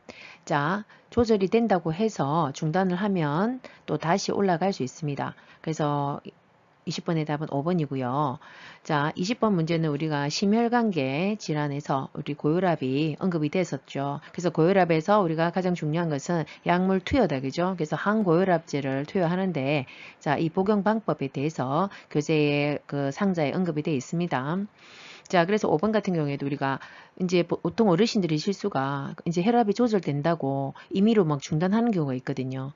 그러면 혈압약을 드시고 있기 때문에 지금 혈압이 조절이 되는 겁니다. 그래서 보통 이제 임의로 중단을 해서 한 3일이나 뭐 차이가 있겠지만 한 평균 3, 4일 지나면 엄청난 또 심한 두통과 함께 뭐 뒷골이 땡긴다든지 여러 가지 증상이 나타나거든요. 그래서 반드시 임의로 이렇게 복용을 중단하는 것은 뭐 뇌출혈이라든지 큰 다른 뭐 합병증을 초래할 수 있기 때문에 절대로 이래서는 안 되고, 그 다음에 1번 두통이 있을 때 혈압약을, 그러니까 두통이 있을 때만 먹는다 이 말이다, 그죠? 아닙니다. 혈압약은 일단 먼저 시작을 했다 하면 일단 우리가 끝까지 먹는 걸로 알고 있는 거죠, 그죠? 투여해야 됩니다. 자, 그래서 증상이 없는 경우도 고혈압이라고 해서 무조건 증상이 있는 건 아니거든요. 그래서 증상이 없는 경우도 대부분이기 때문에 그냥 혈압약은 꾸준히 복용한다. 가 맞습니다. 2번 비타민 K와 함께 복용을 하면 흡수를 돕는다. 뭐 이런 비타민 K라고 하는 건 우리가 교재에 언급된 건 없었고요. 자, 비타민 K는 우리가 흔히 비타민 K를 따로 뭐 복용하는 경우는 드물고, 근데 이게 장기간의 뭐 금식으로 인한 또는 뭐 항생제 투여가 필요한 어떤 그런 대상자였을 경우에 비타민 K가 우리 장에서 이제 합성이 안 돼서 이제 결핍이 일어나는 경우가 있습니다. 그렇게 되면 비타민 K의 작용이 지혈작용이 있거든요. 근데 그게 이제 감소되다 보면 출혈을 발생할 수 있기 때문에 고를 때 아주 결핍이 됐을 때만 복용을 하는 거지 임의로 뭐 이걸 막 흔하게 들어가는 투여해야 되는 내용은 아닙니다. 그러면 우리 교재에 나오는 비타민 뭐 이렇게 같이 먹었을 때 이렇게 흡수율을 높인다 이런 거 2개 나와 있었죠. 그거를 우리 기억해 놓으셔야 돼. 자, 그래서 자, 우리 교재에 나오는 거 보면 자, 철분의 흡수율을 높이기 위해서 뭐 비타민 C와 같이 복용한다 되어 있을 거죠. 그다음에 칼슘의 흡수를 돕기 위해서는 비타민 D의 그 농도가 유지가 돼야 된다 했습니다. 그래서 요 2가지는 기본적인 거니까 기억하시고, 3번 혈압이 조절되지 않으면 이전 약으로 바꿔 복용한다. 아니죠. 이전 약도 혈압이 조절이 안 됐기 때문에 지금 약으로 바꿨겠죠. 그래서 이전 약으로 돌아가는 것은 아니고 우리가 의사와 상의를 해서 그 다음에 검사를 통해서 더 이제 용량을 추가하든지 아니면 다른 작용 기전이 있는 또 혈압약을 추가하든지 이렇게 해야 되지 이전으로 임의로 돌아가서는 안 된다. 보시고, 그 다음에 4번 혈압이 높아도 증상이 없으면 복용량을 줄인다. 아닙니다. 그래서 뭐 어쨌든 계속 그냥 복용을 한다. 이렇게 보시면 됩니다. 자, 정리해 두십시오. 문제 21번 노화에 따른 근골격계 변화로 옳은 것은 보기 1. 인대의 탄력 감소 2. 허리의 피하지방 감소 3. 뼈의 질량 증가 4. 추간판 두께 증가 5. 근육의 긴장도 증가. 정답은 네, 1번 인대의 탄력이 감소된다가 정답이고, 자, 21번 문제의 키워드는 자, 근골격계의 변화가 언급이 되어 있습니다. 키워드가. 자, 그래서 1번이 답이고, 자, 그러면 우리가 인대의 탄력이 감소되면서 어떻게 된다? 자, 관절 운동에 이제 제한이 옵니다. 그죠? 힘이 이제 안 들어가는 거고. 자, 그 다음에 2번째, 허리의 피하 지방이 감소가 되면 참 좋겠네요. 그죠? 그 허리의 지방은 감소가 아니라 오히려 엉덩이와 허리 부분은 증가가 되고, 자, 말초 쪽에 있죠. 팔과 다리 쪽은 오히려 감소가 일어나고, 자, 그러니까 중앙 부분은 센터 쪽은 증가하고, 간은 팔다리 쪽은 이제 말초는 가늘어져요, 그죠? 우리 이제 달걀 신사가 되겠다, 그죠? 이렇게 달걀 신사, 이렇게. 요렇게 이제 달걀 신사가 좀 된다 보시면 되죠. 자, 그 다음에 세 번째 3번 뼈의 질량이 그죠. 골밀도가 줄어든다 그죠. 골밀도가 그래서 감소되죠. 자, 질량의 감소. 그래서 골밀도가 이제 감소돼요. 우리가 골다공증이 온다 그죠. 골다공증으로 인해서 결국은 제일 무서운 거는 결국 이게 골절입니다. 그죠. 그 골다공증이 왜 무섭냐면 결국은 골절로 이어진다. 그래서 이거는 결국 무엇으로 이제 침상에 꼼짝 마라. 그죠. 못 움직이게 되는 거죠. 그래서 부동이 되면서 결국은 폐렴으로 우리가 보통 사망에 이른다. 이렇게 이전에 얘기를 한번 드렸죠. 그래서 이런 게 무섭습니다. 자, 4번. 주간판 두께가 그죠. 이것도 뭐 증가할 게 없습니다. 자, 오그라들어 줄어듭니다. 줄어들다 보니까 나이가 들면 키가 작아지죠. 줄어들죠. 그래서 키도 줄어든다. 이렇게 보시죠. 그래서 계속 평생에 그 무게가 우리 몸의 신체 무게가 그쪽에 하중이 되니까 계속 부하가 되다 보니까 자, 추간판이라고 하는 게 우리가 뭘 말을 하는 거죠. 그죠? 배우셨다. 그죠? 우리가 일명 디스크라고 하는 거 배우셨죠? 척추와 척추뼈 사이에 그 마디마디마다 있는 판을 우리가 추간판, 척추 사이의 판 해서 추간판이죠. 자, 우리가 일명 디스크라고 하는 거. 그래서 탄력도 떨어져서 줄어들고 그 다음에 뭐 삐져나오기도 하고 그죠? 그래서 그런 내용. 그래서 주간판 탈출증도 온다. 그래서 어쨌든 키가 줄어든다가 맞고 자 5번 근육의 긴장도가 증가될 일은 없고 그죠? 긴장도와 근육량 자체도 또 줄어들어요. 이것도 또 문제다. 그죠? 자, 그래서 결국은 우리 어르신들의 활동력과 운동 능력의 이제 감소가 이제 초래됩니다. 문제 21번 전립선 비대증의 증상에 관한 설명으로 옳은 것은 보기 1. 단백뇨가 있다. 2. 소변줄기가 굵다. 3. 배뇨 후 잔뇨감이 있다. 4. 배뇨 횟수가 감소한다. 5. 요일을 느끼지 못한다. 정답은 네, 3번 배뇨 후에 이 잔뇨감이 있다가 또 특징입니다. 자, 22번은 우리가 키워드는 전립선 비대증의 증상을 물어보네요. 이 비뇨기계 질환이다. 그죠? 자, 비뇨기계 질환에서 이건 이제 뭐 여성 남성 다 아니고 그죠? 우리 남성의 경우에 이제 나이가 들면서 호르몬의 변화가 오고 그죠? 남성 호르몬은 줄어들고 여성 호르몬은 상대적으로 좀 증가하면서 호르몬의 불균형으로 또 올 수 있고 뭐 여러 가지 원인이 있었죠. 자, 증상 중에 이제 뭐 잔뇨감은 맞지만 자, 뭐 단백뇨 1번에 단백뇨는 뭐 전립선 비대증하고는 관여되지 않고 말 그대로 단백뇨 같은 경우에는 우리가 어쨌든 신장의 기능이 이제 저하됐을 때, 손상이 됐을 때, 우리 노폐물을 빼내고, 그 다음에 수분과 전해질, 이런 불균형을 그러니까 조절하는 기능을 하는데, 신장이 그 기능이 깨졌을 때는 단백뇨가, 단백질이 나가다가도 다시 내 몸에 또 부족할 때는 흡수를 시키고, 이런 기능이 있습니다. 근데 그런 것들이 깨지면 그냥 무한대 계속적으로 많은 이제 질이 이제 포함된 소변이 이제 나온다 이 말이다. 그죠? 그래서 어떤 뭐 당뇨로 인해서 우리 혈관 손상에 신장에 있는 혈관 손상으로 인한 신장의 기능이 깨져서 이제 단백뇨가 발생될 수도 있고요.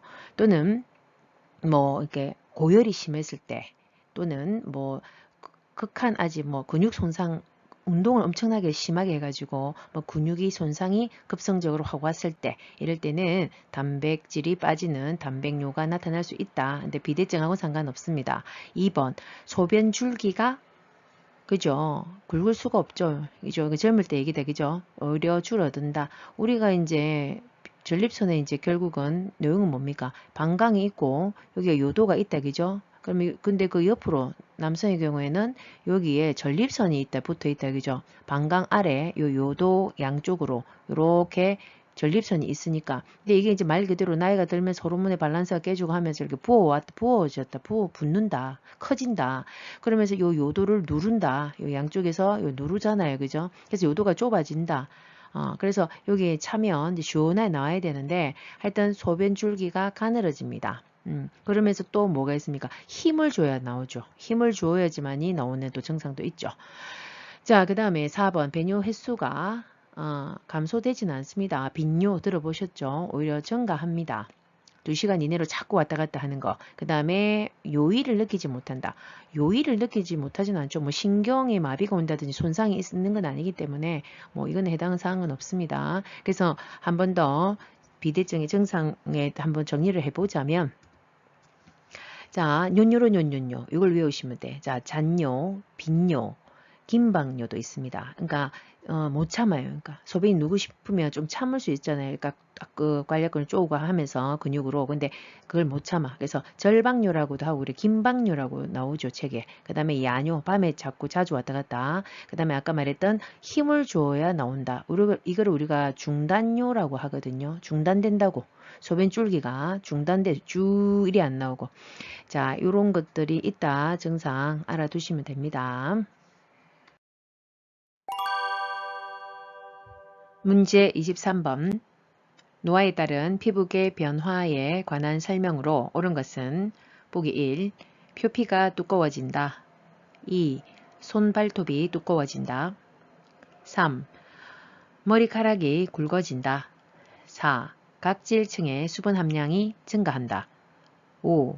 모근의 멜라닌 생성이 증가한다. 정답은 네, 2번. 손 발톱이 두꺼워진다가 정답입니다. 자, 23번 문제는 우리 질환 파트 중에서 피부계의 노화에 따른 변화를 지금 물어보는 키워드입니다. 자, 이번에 손발톱이 두꺼워진다. 손발톱의 각질층도 두꺼워지는 거죠. 그래서 두꺼워지는데 뭐 단단하게 두꺼워지는 것이 아니고 그러니까 딱딱해지고 오히려 세로줄이 막 생기면서 세로줄이 생기고 그 다음에 또 잘 부서지기도 하고 뭐 찢어지기도 하고 그렇죠. 자, 그 다음에 1번 표피가 두꺼워지는 건 아니고 그죠? 표피가 자, 제일 위에 우리 피부의 제일 거층이 표피다, 그죠? 표피, 진피, 피하지방 이렇게 세 개의 층으로 나뉘어지죠. 그래서 제일 거층인 표피가 얇아져서요. 조금만 어떻게 조금만 탁 이렇게 대어도 밀려도 피부가 어떨 때는 찢어지기도 하고 막 그렇습니다. 그러니까 손상이 굉장히 증가합니다. 그래서 표피가 얇아지고 뭐 피하지방도 뭐 그러니까 줄어드니까 그렇겠지만 어쨌든 탄력성의 감소가 되면서 쉽게 손상합니다. 피피가 얇아지고. 자, 그 다음에 3번 머리카락이 그죠? 가늘어진다 그죠? 전반적으로 가늘어진다. 자, 4번 각질층의 수분 함량이 증가되지 않죠. 자, 오히려 감소합니다. 자, 수분량의 감소. 자, 그러면서 이제 수분이 감소하니까 결국은 뭐가 옵니까? 그죠? 건조증이죠. 어르신들 막 건조증이 제일 무섭습니다. 자, 그래서 소양증이, 우리 가려움증 있죠. 이게 너무 심합니다. 심하신 분들은 특히 언제? 밤에 혈액순환이 저하되는 밤과 또는 겨울철에 건조증이 더욱 심하다. 자, 그 다음에 5번 모근의 멜라닌 생성이 그렇죠. 증가될 일은 없고 감소됩니다. 왜? 멜라닌 세포가 줄어들죠. 소실로 인해서 멜라닌 색소를 충분히 이제 분비하지 못하니까 결국은 탈색이 오더라. 그래서 흰머리가 생깁니다. 그죠? 자, 참고하시고 기타 그러면 또 피부계 그 변화에 또 하나 더 추가를 하자면 피하 아까 표피도 얇아지지만 피하 지방도 얇아지거든요. 감소돼요. 자, 그러다 보니까 추위에 아주 민감하죠. 그래서 저체온과 그 다음에 오한과 그 다음에 이제 줄어들다 보니까 얇아지면서 압박에 이제 노출이 쉽습니다. 그래서 어르신들은 뼈하고 보통 우리 뭐 뼈하고 가죽만 남아있다 이런 얘기 많이 하시죠. 그래서 누워있는 이제 와상 상태일 때 욕창이 굉장히 발생할 확률이 높아진다. 이렇게 보시면 됩니다. 문제 24번. 좌측 뇌에 혈액을 공급하는 혈관이 막힌 뇌졸중에서 나타날 수 있는 증상으로 옳은 것은 보기 1. 오심을 동반한 위출혈 2. 손모운동 감소로 인한 기침 3. 근육경직 및 안정시 떨림 4. 수분정체로 인한 전신부종 5. 말을 못하거나 이해하지 못함. 정답은 네, 5번 말을 못하거나 이해하지 못함. 이 정답입니다. 자, 이건 실어증을 의미하죠. 자, 24번의 문제는 우리가 질환 파트에서 신경계 질환이다 보시면 되고, 자, 신경계에서도 이제 뇌졸중이 주로 많이 이제 문제는 나오는데, 자, 키워드는 뇌졸중의 지금 증상을 물어보는데, 자, 특히나 뇌졸중은 또 증상이 좀 다양했습니다. 우리 교재에도 나와 있듯이. 자, 그럼 우리 뇌졸중은 우리가 어떤 것을 뇌졸중이라고 합니까? 크게 두 개로 구분을 한다, 그죠?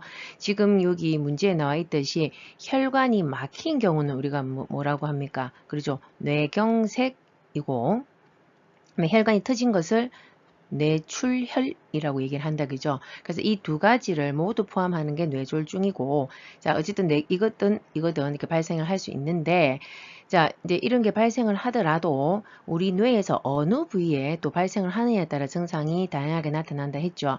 자, 그러면 여기 문제 중에서도 이제 여기는 좌측 뇌에 뇌경색이 발생을 했답니다. 자, 그랬을 때 우리가 무슨 증상이 나타나는지 대표적으로 보시면 좌측 뇌에는 특징적인 게 또 뭐가 있었습니까? 자, 언어 중추가 분포되어 있습니다. 자, 언어 중추가 아무래도 손상이 오니까 말 그대로 5번에 이렇게 말과 관련해서 언어 장애가 온다 이런 말이죠. 그죠? 자, 그래서 3번에 그러면 보시면 근육 경직 및 안정시 떨림 하면 이게 좀 안면이 있으셔야 되죠. 무슨 질환의 대표적인 증상이다? 그렇죠. 파킨슨 딱 생각하셔야 됩니다. 이게 이제 대표적인 증상이고, 자, 그 다음에 5번 아까 이 증상은 이것을 우리가 언어장애를 우리가 실어증이라고 하고, 그 다음에 우리가 이것도 특징적이다, 그죠? 우리가 이제 뇌졸중이 보통 발생했을 때, 편마비가 오는데, 자, 뇌의 요 오른쪽으로 뇌졸중이 오면, 여기 연수라고 하는 데서 신경이 교차가 되기 때문에, 오른쪽에 뇌졸중이 왔을 때는 어디로? 왼쪽으로 마비가 오는 것이고, 그 다음에 요 왼쪽으로 뇌졸중이 왔을 때는 교차되기 때문에, 오른쪽으로 또 편마비가 온다. 그러니까 반대다 이렇게 보셔야 되죠. 그래서 좌측 내다 보니 자 우측 편마비가 같이 동반된다 이렇게 보시면 됩니다. 문제 25번 노화에 따른 시각계 변화에 관한 설명으로 옳은 것은 보기 1. 결막이 얇아진다. 2. 수정체가 투명해진다. 3. 눈물의 양이 증가한다. 4. 각막 반사가 증가한다. 5. 동공의 지름이 커진다. 정답은 네, 1번 결막이 얇아진다가 정답입니다. 결막이 얇아진다. 자, 25번 이제 문제는 우리 감각기계가 나왔다 그죠? 감각기계에서도 요 시각계의 문제가 지금 언급이 되어 있습니다. 자, 그러면 우리가 이 결막, 이제 우리 안구의 구조가 이렇게 언급이 되어 있죠. 결막은 무엇이며 또 수정체는 어디에 있고, 각막은 어디에 있고, 동공은 무엇인지, 우리가 여러분들이 이제 공부를 하면서 사시면서 한번 배우셨긴 했겠지만, 한번 정리를 한번 해보고 넘어가도록 할까요? 자, 보시면, 위에, 일단 우리 눈의 정면에 요 그림이 있고 그리고 이제 측면으로 안으로 요렇게 뒤로 가면서 앞에서 뒤로 가면서 어떤 구조로 되어 있는지를 조금 전체적으로 알아야 되죠. 자, 그래서 요 측면 앞에서 봤을 때 정면에서 봤을 때 우리가 요 제일 안에 까만 부분 있죠. 자, 이 부분을 우리가 눈동자라고도 하는데 우리가 의학적으로는 동공이라고 얘기를 하죠. 동공. 빛이 들어가는 곳이죠. 이게. 그리고 그 주위를 둘러싸고 있는 우리 눈의 색깔을 우리가 좌우하죠. 이 색소의 밀도에 따라 이게 컬러가 다 다르죠. 그죠? 서양이 동양이. 자, 그래서 이 부분을 우리가 홍채라고 합니다. 이 홍채에서 근육이 수축했다, 이완했다 하면서 이 동공이 커졌다, 줄었다 하면서 빛의 양을 조절해 주는 겁니다. 이 홍채에서. 자, 그래서 이게 홍채. 그리고 이 홍채의 이 제일 위에 투명한 노막이 또 이렇게 커버를 하고 있거든요. 그게 우리가 각막이라고 얘기합니다. 각막. 자, 그리고 요 흰 눈동자 있죠. 요 흰 눈동자. 이건 우리가 공막이라고 얘기를 해요. 여기 요 공막이라고 나와 있죠. 근데 이 공막을 또 그냥 노출되어 있지 않습니다. 그거를 또 커버하고 있는 제일 겉층에 커버하고 있는 막이 하나가 더 있습니다. 그게 우리가 잘 알고 있는 여기에 결막이라고 되어 있죠. 예. 그래서 우리가 눈이 벌게 가지고 염증이 있어 가면은 뭐 결막염이라고 얘기하죠. 공막염이라고 들어보진 않으셨죠. 자, 그래서 제일 투명한 겉층에는 결막, 그리고 요 홍채를 싸고 있는 제일 겉층은 각막, 그렇게 앞에서는 좀 구분을 해 놓으시고, 그리고 요 안으로 여기 눈 앞쪽으로 가면은 요쪽으로 빠져내려가는 우리 비루관 들어보셨죠? 우리 안약을 투여했을 때 비루관으로 바로 세워나가지 않도록 꼭 좀 눌러줘라 하는 거 있었잖아요. 그쪽이 이제 비루관이 이렇게 구조가 되어 있다. 이렇게 좀 참고하시고, 자, 그럼 이거를 이제 옆 측면에서 이제 봤을 때의 그림입니다.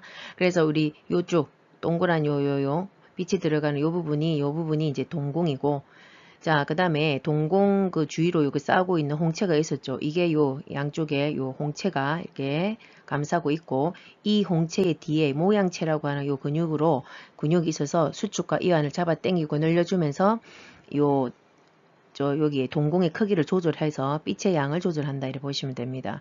자, 그리고 그 앞으로 홍채의 앞으로 제일 막이 형성이 되어 있다고 했죠. 자, 이게 이제 각막이다 이렇게 보시면 됩니다. 그리고 옆에 이제 흰 자위가 있었죠. 그죠? 공막. 그래서 요 공막 제일 위에 제일 그 층이 공막인데 이 공막을 또 싸고 있는 제일 위에 층이 결막이라는 부분이 있다. 흰 자위를 둘러싸고 있다. 근데 이 결막은 흰 자위 안구만 둘러싸는 게 아니라 여기에 위에 눈꺼풀 여기에 아래 눈꺼풀 있죠. 자, 이걸 잡아 당기면 안에 뭐 밑으로가 하부 결막낭 이런 거 들어보셨죠? 결막이 있죠. 그러니까 요 눈꺼풀 결막도 있다는 거죠. 그러니까 위에든 아래든 요 눈꺼풀에도 결막이 씌워져 있다 이 말입니다. 안구도 씌워져 있고, 그게 결막입니다. 자, 그래서 또 우리가 노화로 인해서 변화가 아주 심하게 오는 부분이 이 부분이다. 그죠? 자, 홍채 뒤쪽으로 이렇게 보면 여기에 아주 투명한 원래 수정체, 렌즈라고 하는 수정체가 있죠. 이제 이게 나이가 들면서 곤탁해지고 누르끼리해지는 황화 현상이 오면서 이제 우리가 백내장이다. 이렇게 보시면 되죠. 그래서 온 세상이 뿌옇게 보인다. 자, 그래서 이쪽으로 빛이 이렇게 들어와서 여기 빛이 이렇게 동공을 통해서 들어와서 어디로 상이 맺히냐? 여기에. 정확하게 여기에 황반에 이제 빛이 맺히면서 상이 맺히는 곳입니다. 그래서 우리 눈에 이제 우리 뭐 사물이 보이는 겁니다. 자, 그리고 요 층으로 보시면 제일 위에가 이제 요 공막 하얀 공막이고 그 다음 밑에 층이 맥락막이라고 막 혈관들이 막 분포되어 있고 그 다음에 제일 안쪽에 있는 막이 망막이라고 하는 데입니다. 들어는 보셨죠? 그래서 망막에서 움푹 들어가 있는 이 부분이 우리가 황반이다. 빛이 딱 맺히고 상이 맺히는 곳. 자, 그래서 요 망막은 또 결국은 요 시신경과 연결이 되어 있기 때문에 망막에 무슨 손상이 있거나 황반에 상이 맺히는 곳에 문제가 발생했을 때는 어떤 실명이 된다든지 시력을 잃는 이제 이런 증상들이 나타나겠죠. 자, 이런 기본적인 구조를 좀 이해를 한 다음에 자, 문제를 한번 넘어가도록 해보겠습니다.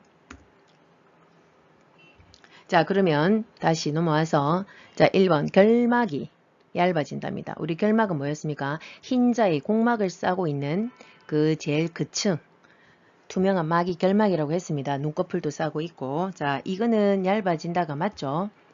자, 그러면서도 또 누리끼리에 좀 변합니다. 자, 그 다음에 두 번째 아까 수정체는 홍채 뒤쪽에 투명하게 있는 것이라 했죠. 근데 나이가 들면서 많이 이제 보고 빛을 너무 반사되면서 빛에 많이 노출되고 하다 보니 수정체가 어떻게 되진다? 투명해진다가 아니죠.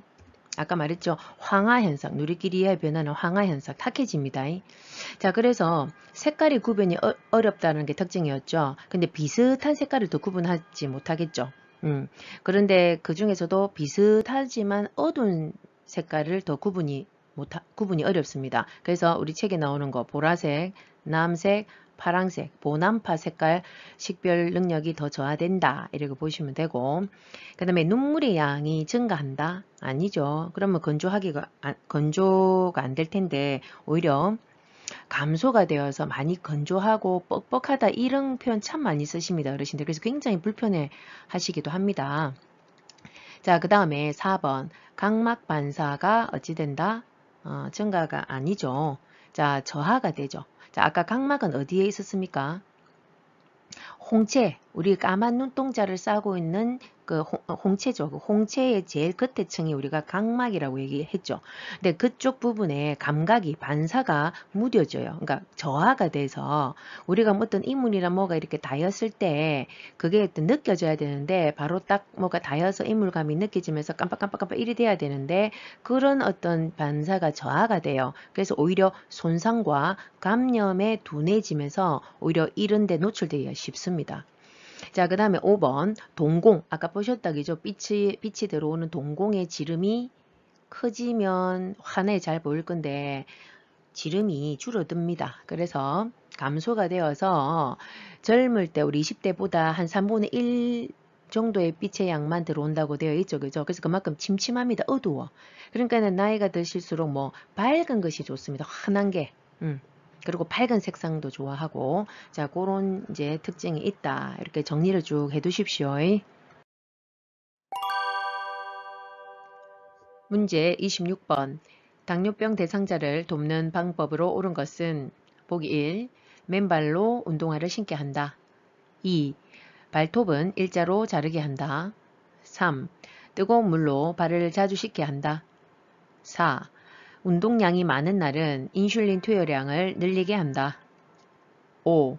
공복에 운동할 때는 혈당 강화제를 갖고 다니게 한다. 정답은 네, 2번. 발톱은 일자로 자르게 한다가 정답입니다. 이 기본적인 거 다 알아두시면 됩니다. 자, 26번의 문제는 우리가 내분비계 질환에 딱 하나 나오는 질환이 있었죠. 그 유명한 당뇨. 자, 당뇨의 이제 돕기 방법이 언급되어 있습니다. 키워드는. 자, 그래서 이번에 발톱은 맞죠? 그래서 발톱은 일자로, 손톱은 둥글게 이렇게 되어 있었고, 우리 이 교재에 많이 나오고, 그 다음에 1번. 맨발로 운동화를 신게 하면 됩니까? 자, 안 되겠죠. 예, 맨발로 하다 보면 이제 상처가 나고 까지기 쉽겠죠. 그래서 당뇨 환자들은 정말 그 당뇨 합병증이 제일 무서운 게 하나가 그 당뇨발이라고 그죠? 괴사가 되어서 뭐 이렇게 뭐 그러니까 절단을 해야 되는 뭐 잘라내는 뭐 이런 합병증이 굉장히 무서운 게 있습니다. 그래서 말초적으로 그 혈관의 염증과 신경의 염증까지 같이 동반이 되기 때문에 감각이 무뎌지거든요. 그러니까 상처가 나도 상처가 난 줄은 몰라요. 아픈 걸 못 느껴요, 잘.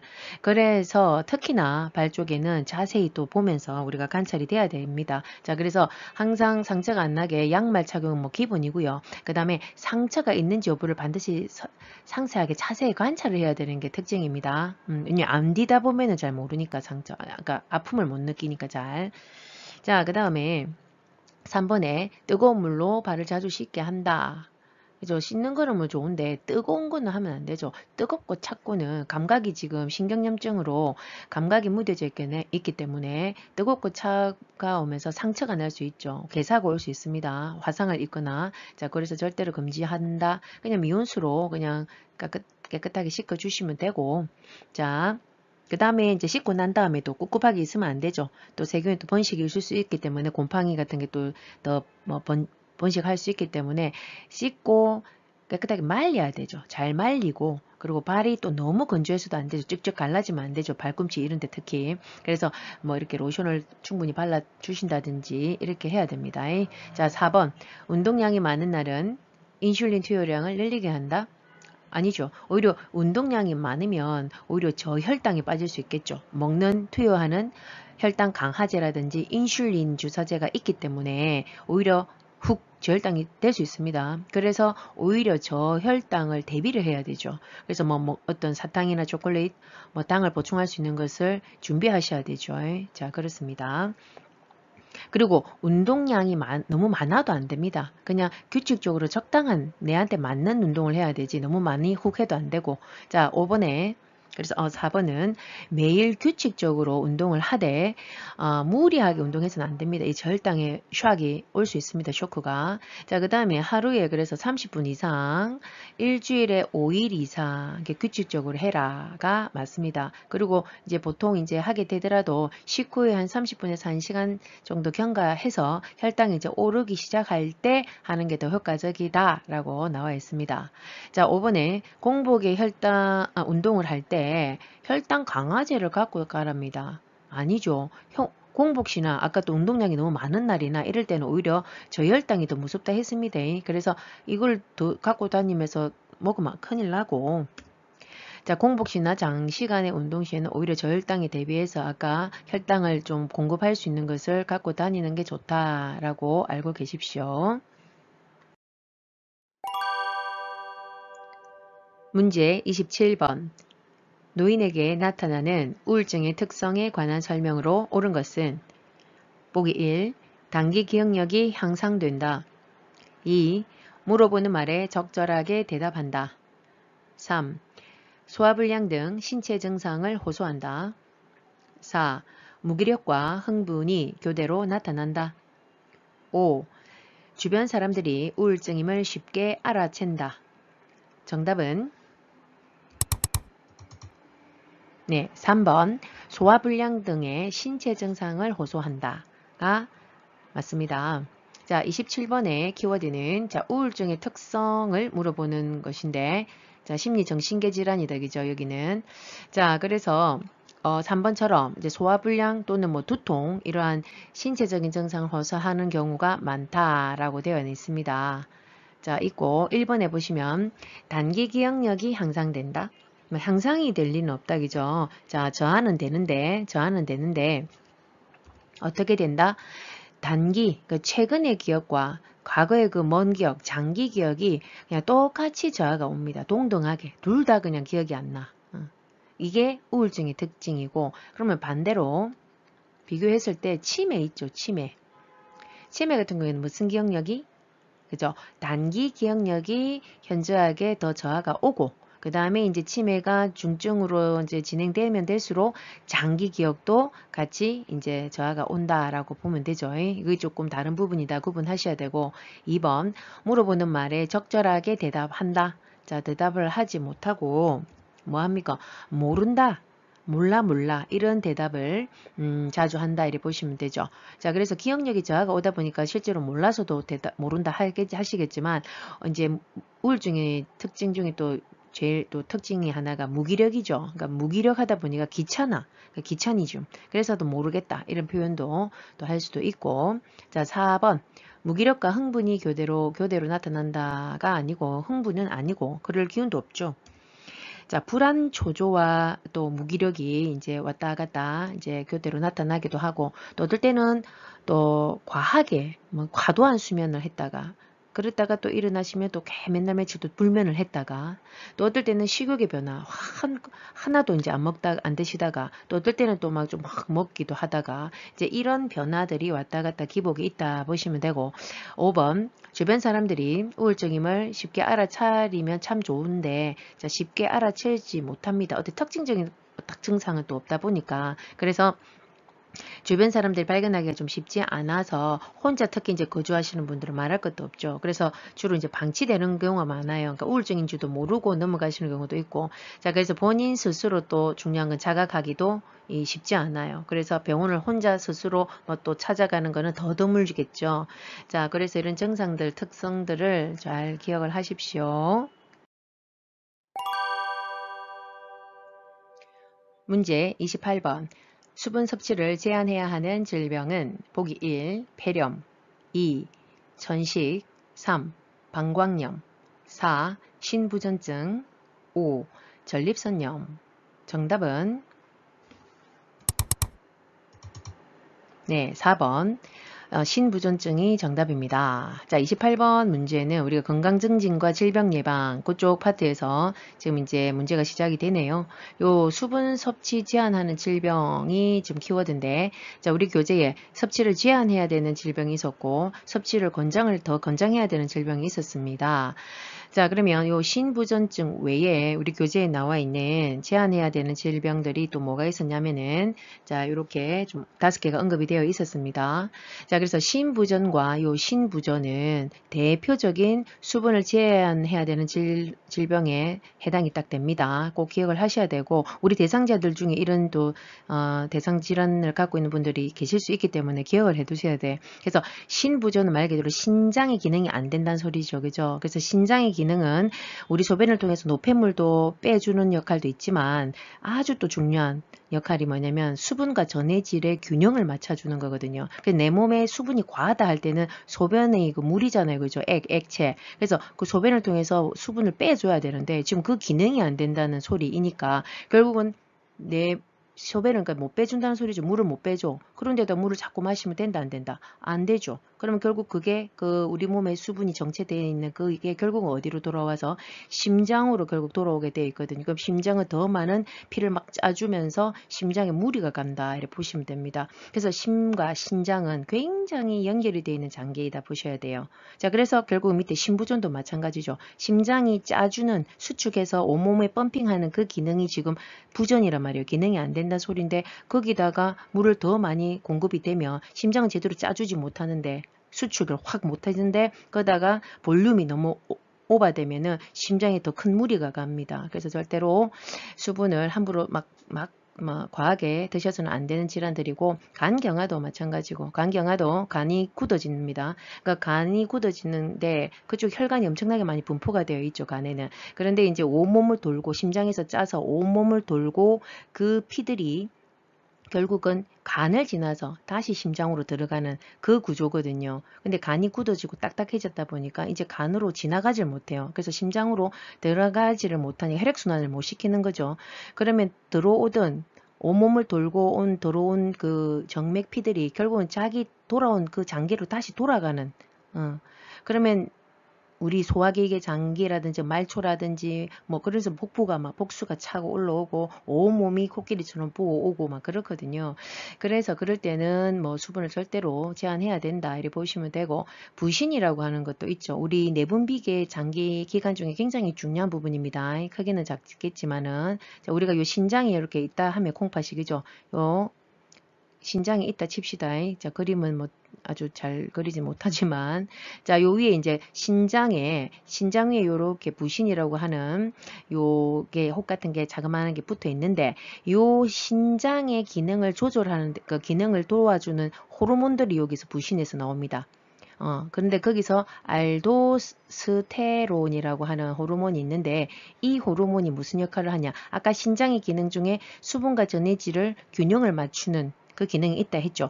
그거를 도와주는 역할을 하는 또 호르몬이 부신에서 나오거든요. 근데 그 부신의 기능이 저하니까 결국 이거를 제대로 못 만들어주네, 분비를 못합니다.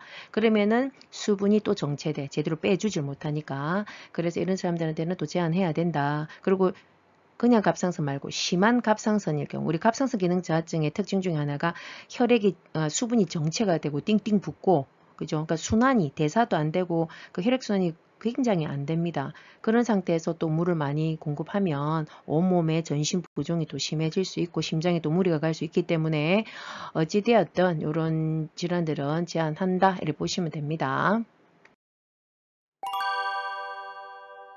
문제 29번. 노화로 인한 수면 양상의 변화에 관한 설명으로 옳은 것은 보기 1. 아침잠이 많아진다. 2. 잠들면 깨기가 힘들다. 3. 수면 시간이 늘어난다. 4. 낮 시간 동안 자주 존다. 5. 잠드는데 걸리는 시간이 짧아진다. 정답은 4번 낮 시간 동안 자주 존다가 정답입니다.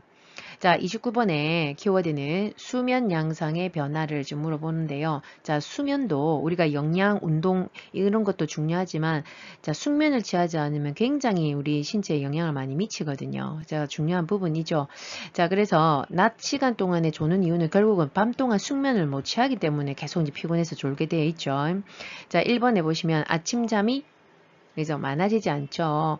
자, 수면 중에도 자주 깰 뿐더러 또 수면 양이 줄어들다 보니까 오히려 아침잠이 줄죠. 새벽부터 일어나시죠. 2번, 잠들면 깨기가 힘들다. 자, 힘들지 않습니다. 자주 깹니다. 자, 그 다음에 수면 시간이 늘어나는 게 아니라 오히려 줄어들죠. 수면 양도 줄어들고. 5번, 잠드는 데 걸리는 시간이 짧아지지 않죠. 바로 못 주무시죠. 계속 뒤척거리죠. 그래서 오히려 오래 걸린다가 정답입니다.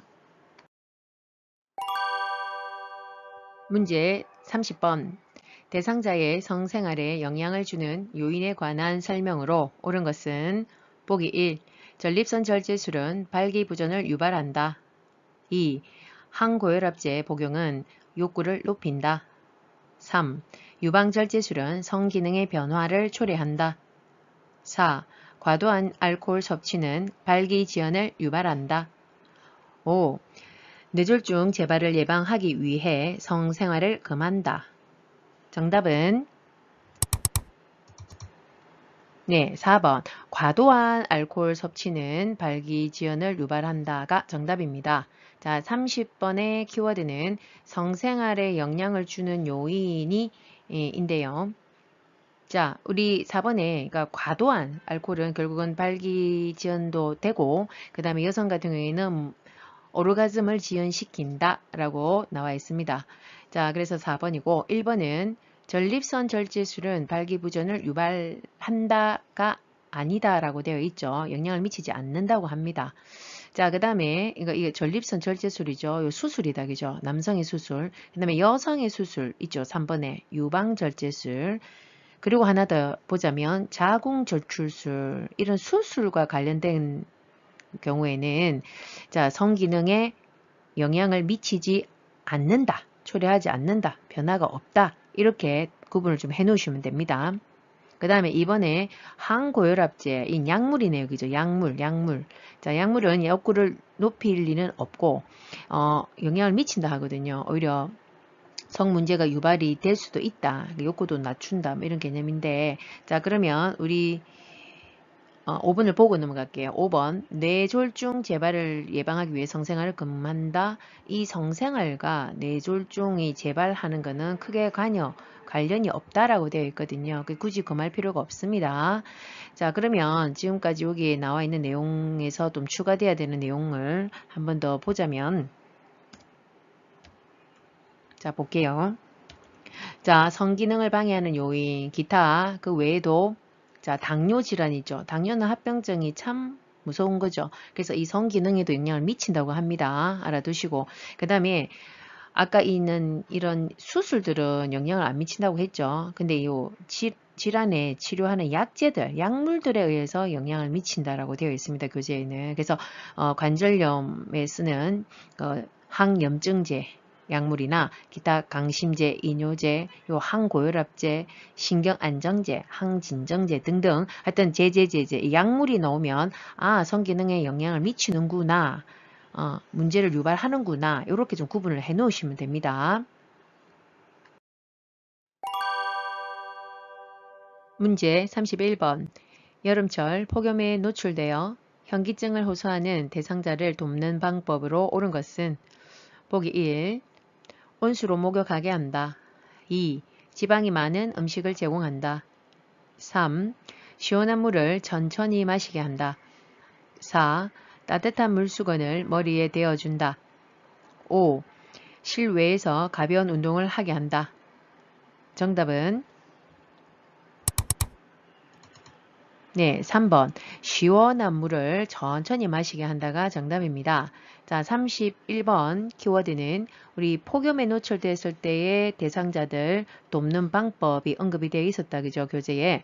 자, 폭염에 노출 장시간을 또 고열에 높은 그 햇빛에 온도의 햇빛에 노출됐을 때 우리가 그거를 우리가 일명 일사병이라고 얘기를 하죠. 그러니까 그러면서 체온이 37도에서 40도 정도까지 올라가는 거. 자, 그러면서 우리 몸에 여러 가지 증상이 나타나죠. 현기증도 나타날 수도 있고, 두통과 메스꺼움 또는 뭐 구토도 나타날 수 있고, 그 다음에 근육의 경련까지도 일으킬 수 있는 일사병이 의미합니다. 자, 이럴 때 우리가 대처 방법으로는 자, 물도 충분히 마시게 하는 것도 맞고요. 그 다음에 1번에 온수로 목욕하게 한다. 절대 지금 체온을 낮춰야 되는데 온수로 하면 안 되죠. 자, 그래서 선풍기를 사용을 해서 좀 체온을 떨어뜨린다든지 아니면 커튼을 이용해서 햇빛을 차단을 해줘야 되는 게 맞습니다. 자, 그 다음에 2번 지방이 많은 음식을 제공한다. 지금 메스껍고 구토도 나오고 지금 순환이 제대로 안 되기 때문에 소화력도 많이 떨어져 있거든요. 그 상태에서 음식을 많이 제공한다든지 과한 거를 드실 수가 없습니다. 자, 그럴 때는 오히려 가벼운 식사와 함께 물을 충분히 이제 마시는 것이 맞습니다. 그 다음에 4번 따뜻한 물수건을 떼어준다. 머리에 이건 따뜻한 건 말도 안 되고 오히려 찬 물수건을 좀 올려주면 더 좋겠죠. 5번 실외에서 가벼운 운동을 한다. 지금 안 그래도 체온이만 올라가 있는데 운동을 하면 더 열이 오르겠죠. 그래서 그냥 시원한 데서 움직이지 않고 편안하게 쉬게 한다는 게 정답입니다. 정리해 두세요. 문제 32번. 요양보호사가 관찰한 내용을 올바르게 기록한 것은 보기 1. 등의 욕창이 심함. 2. 며칠 전부터 미열이 있음. 3. 최근에 신장 기능이 더 나빠짐. 4. 오후 1시부터 3시까지 낮잠을 잠. 5. 오후 5시 이후에 물을 많이 섭취함. 정답은 네, 4번 오후 1시부터 3시까지 낮잠을 잠이 정답입니다. 자, 32번 문제부터서는 우리가 이제 단원이 이제 달라집니다. 이제는 이제 제3장 강론에서 자, 기록 및 업무 보고 요 단원이 있었다 그죠? 이쪽으로 껑충 뛰어서 이쪽으로 넘어오죠. 이론 시험에서는 항상. 자, 이 단원도 항상 출제가 평균 2개가 나옵니다. 2개 정도 언급이 되기 때문에 알아두십시오. 자, 32번의 문제 같은 경우에는 기록의 원칙, 어떻게 기록을 하는지를 좀 물어보는 거거든요. 자, 그래서 4번이 답인 것은 이제 우리가 기록의 원칙에서 보면 자, 살펴볼게요. 사실 그대로를 적어야 된다. 그러니까 객관적으로. 그러니까 요양보호사의 주관적인 견해를 쓰는 게 아니라 객관적인 사실 있는 그대로를 적는다가 원칙이고 또 하나 육하원칙의 바탕으로 해서 기록해라라고 되어 있죠. 육하원칙. 육하원칙이 뭐냐? 누가, 언제, 어디서, 무엇을, 어떻게, 왜 이게 이제 육하원칙이라고 하죠. 이런 것을 생각하면서 항상 기록하는 습관을 들이면 아주 정확하게 기록할 수 있습니다. 자, 그래서 4번 같은 경우에도 언제 시간을 정확하게 1시부터 3시까지 낮잠을 잤다가 맞죠. 그 다음에 이제 가장 가깝죠. 그 다음에 1번 등의 욕창이 심함. 이건 뭐가 틀렸을까요? 자, 욕창이 있으신 분들 더 우리 관찰이 정확해야 됩니다. 기록도 정확해야 되고 심하다 그럼 얼마나 심하냐 이게 문제죠.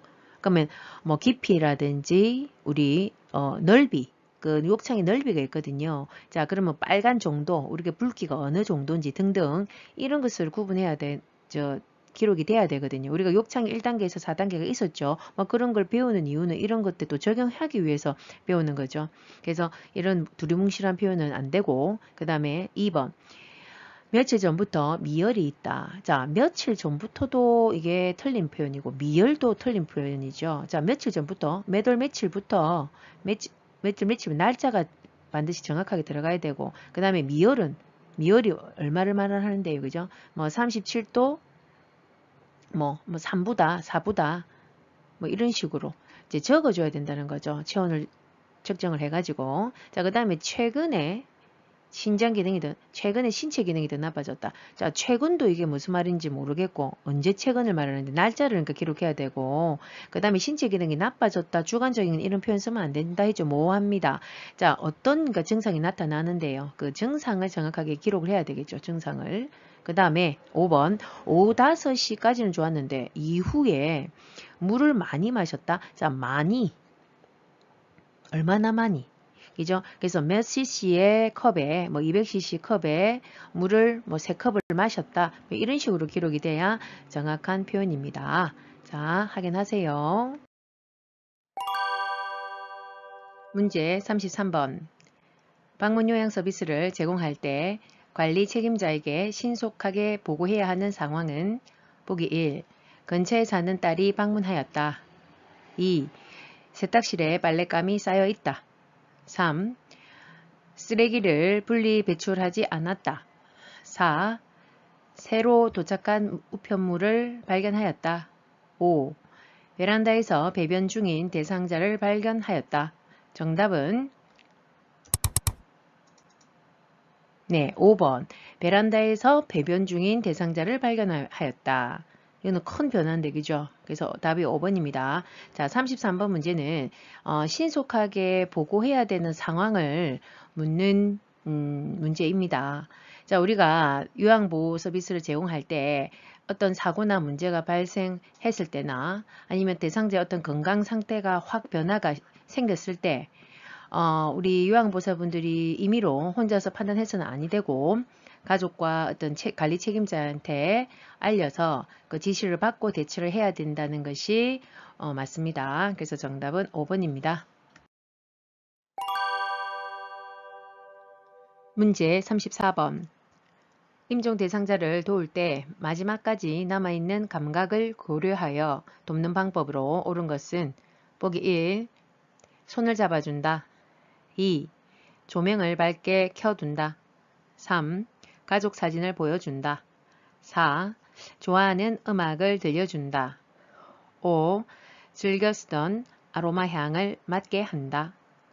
정답은 네, 4번. 좋아하는 음악을 들려준다가 정답입니다. 자, 34번 문제부터는 제3장 강론에서 임종요양보호와 관련된 문제가 진행이 될 겁니다. 자, 이 단원에서는 평균 한 2개 정도 문제가 출제되니까 참고하셔서 풀어보십시오.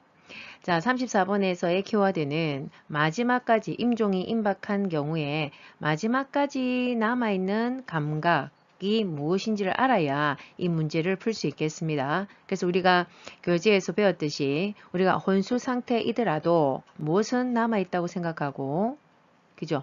그죠? 청각은 남아있다라고 가정하에 우리가 요양보호를 제공해야 된다고 했습니다. 그래서 청각을 이용할 수 있는 돕기 방법으로는 음악을 들려주는 것이 맞고요. 나머지는 뭐 손을 잡고 촉각이라든지 뭐 밝게 해주고 뭐 가족 사진 보여주는 이런 건 시각적인 거. 그 다음에 5번에 향을 맡게 하는 거는 후각적인 것을 뭐 고려하는 방법이죠. 자, 그래서 청각이기 때문에 우리는 답은 4번이다. 보시면 됩니다. 문제 35번. 임종이 임박한 시설 대상자의 편안한 임종을 돕는 방법으로 옳은 것은 보기 1. 삽입되어 있는 튜브를 제거한다. 2. 침상머리를 낮추어 반드시 눕힌다. 3. 대상자를 조용히 혼자 있게 한다. 4. 가족에게 연락하여 병원 응급실로 옮긴다. 5. 대상자가 원했던 종교의 임종 의식을 연결해준다. 정답은 네, 5번. 대상자가 원했던 종교 임종 의식을 연결한다가 정답입니다. 자, 35번의 키워드도 임종이 임박한 대상자 돕기 방법인데요. 자, 1번을 보시면 삽입되어 있는 튜브를 제거한다. 자, 지금은 임종 직전이다, 그죠? 그래서 제거는 하는 것은 맞으나 이건 언제 해야 될까요? 자, 사후에 처리해야 되는 거죠. 임종하고 나서 제거를 하는 거가 맞고 근데 이게 요양보호사가 해야 될까요? 아니죠. 누가? 의료인에게 의뢰를 한다가 맞습니다. 이건 의료행위입니다. 자, 2번 침상머리를 낮추어 반드시 눕힌다. 자, 임종 직전에는 호흡곤란이 오고 그 다음에 침이나 가래가 끓어서 그거를 제대로 뱉어내거나 삼킬 수가 없어서 질식이 또 초래될 수 있기 때문에 어떤 자세를 취하냐. 자, 침상머리는 높이고 머리를 옆으로 돌려서 그 분비물을 입안의 분비물을 뺄 수 있도록 한다가 맞습니다. 3번 대상자를 조용히 혼자 있게 한다. 자, 혼자 있게 해서는 안 되죠. 좀 불안감이 있는 상태이기 때문에 가족이나 요양보호사가 함께 시간을 보내는 게 맞습니다. 그 다음에 4번 가족에게 연락하여 병원 응급실로 옮긴다. 자, 지금 대상자의 어떤 의사에 상관없이 무조건 병원으로 막 응급실로 실어가는 게 아니라, 그리고 지금 또 임박한 그 상태에서 인제서 가족에게 막 연락을 해서도 안 되죠. 그래서 되도록이면 가족들과 함께 이 임종의 과정을 지켜봐야 되는 게 맞고, 미리 오셔서, 그리고 대상자가 그 멘탈이 어느 정도 있을 때, 대화가 가능할 때 본인이 생을 마감하고자 하는 그 장소를 미리 결정해 두는 게 좋습니다. 그래서 응급실로 가기 싫어하는 경우도 있거든요. 응급실에서 임종을 맞이하는 걸 싫어할 수도 있습니다. 그래서 미리 결정을 해둔다. 이게 가장 최선의 방법이다. 그렇게 보시면 되겠습니다. 자, 지금까지 긴 시간 동안 이론 문제풀이를 함께 하시느라 고생 많으셨습니다. 어연님들. 자, 충분히 도움이 되리라 믿습니다. 열심히 반복하십시오. 자, 그럼 좀 휴식을 취하시고, 자, 실기 문제 풀이해서 또 보입시다.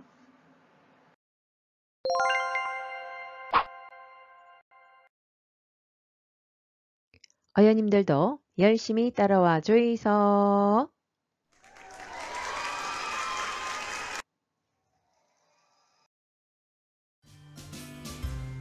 앞으로 다양한 학습 내용을 통해 어연님들과 다시 만날 그 시간까지 우리 모두 두나미스, 두나미스. 구독, 좋아요, 알림 꾹.